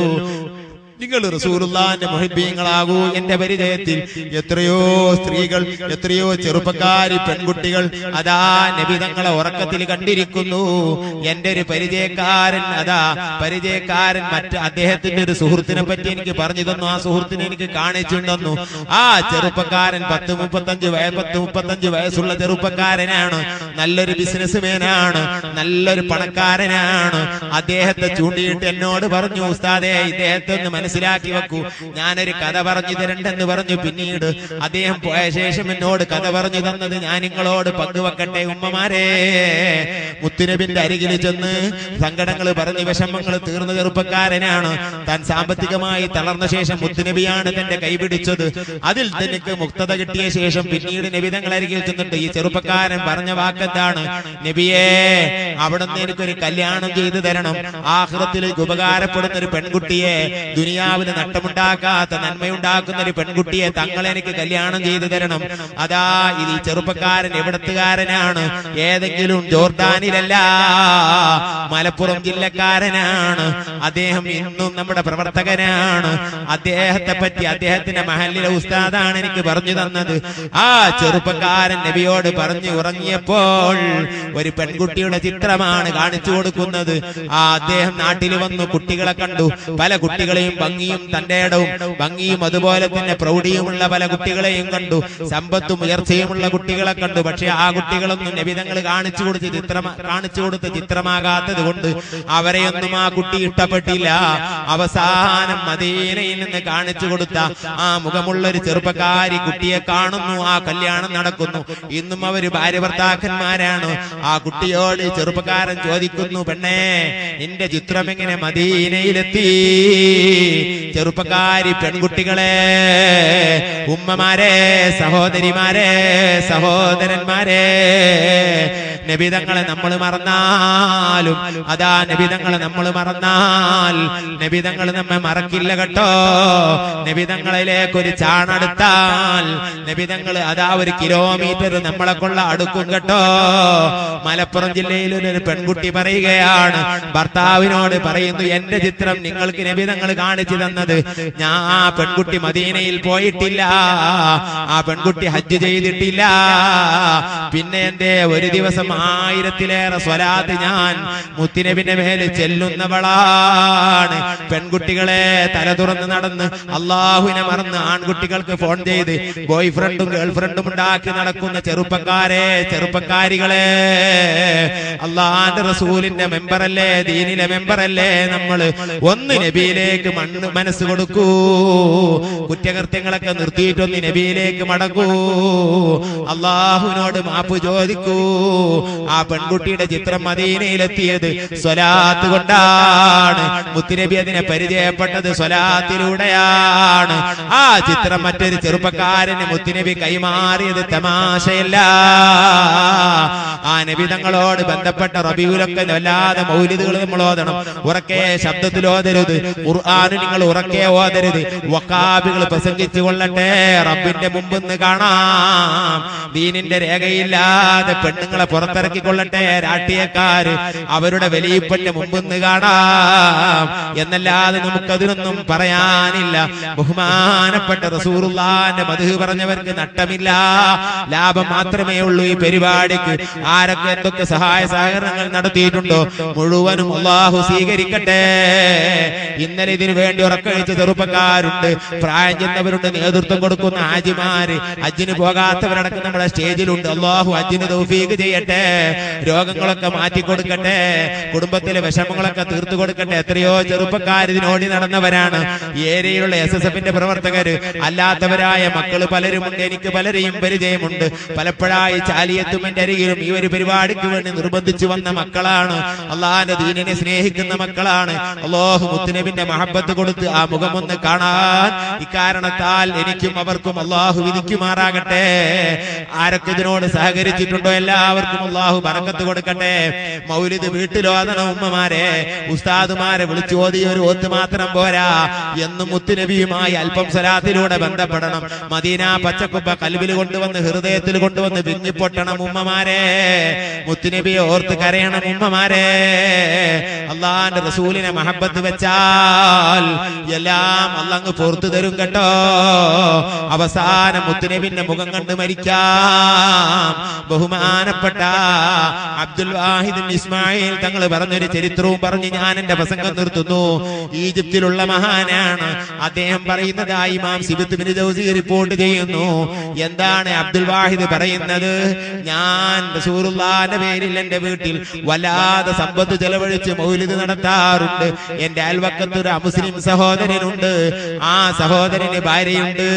ഒരു ദിവസം അതായി പെണ്ണ് ചോദിക്കുന്നു ഭർത്താവിനോട്, ഭർത്താവേ, അബ്ദുൽ വാഹിദ് എന്ന് പറയുന്ന ഈ മുസ്ലിമിന്റെ വീട്ടില് ഒരു കല്യാണം, മകന്റെയോ മകളുടെയോ കല്യാണമില്ലല്ലോ, എന്തേ വലിയൊരു സദ്യ സംഘടിപ്പിക്കുന്നു? അപ്പോൾ ഈ സഹോദരൻ, ഈ അമുസ്ലിം സഹോദരൻ പറയുന്നു, അതാ അബ്ദുൽ വാഹിദിന്റെ പ്രവാചകനായ മുഹമ്മദ് നബി, ആ നബിയെ ആദരിച്ച പേരിലത്രേ മൗലിദ് നടത്തുന്നത്, വീട്ടിൽ അന്നദാനം നടത്തുന്നത്, ആ പേരിലത്രേ. അദ്ദേഹം പറയുന്നു അത് വലിയ ബർക്കത്താണത്രേ അദ്ദേഹത്തിനിക്ക് എന്നൊക്കെ അദ്ദേഹം വാദിക്കുന്നു. എന്നൊക്കെ പറഞ്ഞ് സംഭവങ്ങളൊക്കെ കഴിഞ്ഞ് ആ മുസ്ലിം ഭാര്യ ഭർത്താക്കന്മാർ രാത്രി ഉറങ്ങുകയാണ്. ഉറങ്ങുമ്പോൾ അതാ ആ രണ്ട് വ്യക്തികളും അതാ കാണുന്നു സയ്യിദനാ മുഹമ്മദ് റസൂലുള്ളാഹി. രണ്ട് അമുസ്ലിമീങ്ങൾ നബിയെ കണ്ട കഥയാണ് ഞാൻ ഈ പറയുന്നത്. നമ്മളൊക്കെ മുസ്ലിമീങ്ങളല്ലേ സഹോദരന്മാരെ? രണ്ട് അമുസ്ലിമീങ്ങളാണ് കണ്ടത്. എത്ര കാലമായി? എനിക്ക് 44 വയസ്സായി. അതാ 60ഉം 65ഉം 70ഉം വയസ്സായവർ ഈ സദസ്സിലും സ്റ്റേജിലുമുണ്ട്. 40ഉം 50ഉം 20ഉം വയസ്സായവരുണ്ട്. എത്ര കാലമായി നമ്മൾ മുസ്ലിമായി നടക്കുന്നു? മുത്തുനബി എന്ന് കണ്ടിട്ടുണ്ടോ? കണ്ടില്ലെങ്കിൽ എന്തുകൊണ്ട് കണ്ടില്ല? കാരണം നമ്മുടെ നാവ് തന്നെ പറയില്ലേ, ഒന്ന് നബിയിലേക്ക് അടുക്കൂ. രണ്ട് മുസ്ലിമീങ്ങളല്ലാത്ത സഹോദര സഹോദരിമാരാണ് കാണുന്നത്. ആ ഭാര്യ ഭർത്താക്കന്മാരിൽ ആ പെണ്ണതാ മുത്തുനബിയെ കാണുന്നു. എങ്ങനെയാണ് കാണുന്നത്? ആ നിലാവിലേറെ പ്രകാശമുള്ള ആ മുഖത്തിന്റെ ആ ഉടമയായ സയ്യിദുനാ മുഹമ്മദ് റസൂലുള്ളാഹി അയൽവാസിയായ അബ്ദുൽ വാഹിദിന്റെ വീട്ടിലേക്ക് വരുന്നു. നബി തങ്ങളുടെ മൗലിദ് നടത്തുന്ന വീട്, അവിടേക്ക് നബി തങ്ങൾ ബന്ധപ്പെടുന്നതാണ്. ഇതൊന്നും തമാശയല്ല. ഇതിങ്ങനെ വരുന്നത് കാണുമ്പോൾ വല്ലാത്ത ചെറുക്കുള്ള മുഖമാണ്. ഈ പെണ്ണ് എത്തിപ്പാളി നോക്കുന്നു, ഇത് ആരാണ്? ഉടനെ തന്നെ അബ്ദുൽ വാഹിദ് പറയുന്നു, അത് എന്റെ നബിയാണ്. എനിക്കൊന്ന് സംസാരിക്കാൻ കഴിയുമോ? ആ പുണ്യമാനോട് എനിക്കൊന്ന് സംസാരിക്കാൻ കഴിയുമോ ചോദിക്കുന്നു ഈ പെണ്ണ്. അതേ, ആരോടും സംസാരിക്കുന്ന ലോലമായ മനസ്സിന്റെ റഹ്മത്തുൽ ആലമീനാണ്. നമ്മളെ ഒന്ന് ഇൻഷാ അല്ലാഹ് നബി തങ്ങൾ വെറുക്കൂല നമ്മൾ പ്രതീക്ഷിക്കുന്നു. അല്ലാഹുവേ, മുത്തുനബിന്റെ മനസ്സിൽ എന്നോടും ഞങ്ങളോടൊന്ന് വെറുപ്പെടരുത് അല്ലാ. അവിടുന്ന് പറഞ്ഞു തന്ന വഴിയിലൂടെ തന്നെ നടക്കാൻ കഴിയാതെ തെന്നിപ്പോയവരാണ്, പാവങ്ങളാണ് റബ്ബേ. പക്ഷേ ഞങ്ങളൊക്കെ വല്ലാതെ നബിയെ സ്നേഹിക്കുന്നു അല്ലാ. പഠിച്ചവരെ, ഞങ്ങൾക്ക് നബിയുടെ മനസ്സിൽ വെറുപ്പെടരുത് അല്ലാ. അവിടുത്തെ മനസ്സിൽ എന്നോടും ഞങ്ങളോടും ഞങ്ങളെ മാതാപിതാക്കൾ, ഞങ്ങളെ ഭാര്യ മക്കൾ, ഞങ്ങളെ സന്താനങ്ങൾ, ഞങ്ങളെ തിന്മീതന്മാര്, ഞങ്ങളെ സ്ഥാപനങ്ങളോടൊക്കെ വല്ലാതെ സ്നേഹിട്ട് കൊടുക്കണം റബ്ബേ. അവിടുത്തെ മനസ്സിൽ ഞങ്ങളോട് എന്നോടൊന്നും വെറുപ്പെടരുത് അല്ലാ. ഞാവൊന്ന് പുറപ്പെടുമ്പോ അവിടുത്തെ മുഖമൊന്ന് കാണിച്ച് ഖബറിൽ കണ്ട് ഞങ്ങളെ നബിയാണെന്ന് പറയാൻ വിധി തരണമല്ലാ. ആഖിറത്തിൽ അതിനപ്പുറം മുത്തുനബിയുടെ മുഖം കണ്ട് സന്തോഷിച്ച് ഞങ്ങളെ രക്ഷപ്പെടുത്തണമല്ലാ. സഹോദരന്മാരെ, ആ നബി വല്ലാത്ത റഹ്മത്തിന്റെ ഉടമയാണ് എന്ന് പറഞ്ഞിട്ട് അതാപ്പം ഒന്നിനെ വിളിച്ചു നോക്കി, നിന്നെ കൊള്ള ശ്രദ്ധിക്കുമെന്ന് പറഞ്ഞു. അപ്പൊ തന്നെ ഞാൻ വിളിച്ചു, യാ മുഹമ്മദ്, മുഹമ്മദ് നബിയെ എന്ന് വിളിച്ചു. അപ്പൊ എന്നോട് മറുപടി പറഞ്ഞില്ല. ബൈക്ക് എന്തേ എന്ന് ചോദിച്ചു. ഞാൻ പറഞ്ഞു, എനിക്കൊക്കെ നിങ്ങൾ മറുപടി പറയുകയാണോ? ഞാനൊരു അമുസ്ലിം പെണ്ണാണ്, ഞാൻ മുസ്ലിം പെണ്ണല്ല. ഉടനെ തന്നെ റസൂലുള്ളാഹി പറയുന്നു, മോളെ നീ ഇസ്ലാമിലേക്ക് വരുന്നതാണ്, നിന്നെ ഹിദായത്താക്കാൻ റബ്ബ് തീരുമാനിച്ച വിവരം കൊണ്ടാണ് ഞാൻ നിന്റെ മറുപടി കേട്ടത്. ആ പെണ്ണ് ഇസ്ലാമാകുന്നതായി സ്വപ്നത്തിൽ കാണുന്നു. ആ പെണ്ണ് അതാ ഉണർന്ന് മുസ്ലിമത്താകുന്നു. വീട്ടിലൊരു മൗലിദ് നടത്തണമെന്ന് തീരുമാനിച്ച് നേരം വെളുക്കുമ്പോ ഭർത്താവ് എഴുന്നേറ്റിട്ട് മൗലിദ് നടത്തണമെന്ന് ഇങ്ങോട്ട് പറയുന്നു, കാര്യം അന്വേഷിക്കുന്നു. ഭർത്താവ് പറയുന്നു, മോളെ ഇന്നലെ ഞാൻ അതാ അബ്ദുൽ വാഹിദിനെ പറ്റി പറഞ്ഞു കിടന്നുറങ്ങിയില്ലേ, ഞാൻ ഇങ്ങനെയൊക്കെ കണ്ടു, മുഹമ്മദ് നബിയെ ഞാൻ കണ്ടു, ഞാൻ മുസ്ലിമായി. സഹോദരന്മാരെ, എന്തൊക്കെയാണ് കേൾക്കുന്നത്? അബ്ദുൽ വാഹിദ് തങ്ങളുടെ ചരിത്രം ഇമാം ഇബ്നു ജൗസി ആസിമിൽ മാലിക്കിയൊക്കെ ഉദ്ധരിച്ച കഥയാണ്, ചരിത്രമാണ്, ഈജിപ്തിലുണ്ടായതായ അനുഭവമാണ്. ആ മനുഷ്യന്മാര് മുസ്ലിമായി, അവരടുത്ത് തന്നെ മരിച്ചുപോയി. അല്ലാഹു ഇത്തരം പരിപാടികളൊക്കെ റസൂലുള്ളാഹിക്ക് അറിയിക്കട്ടെ.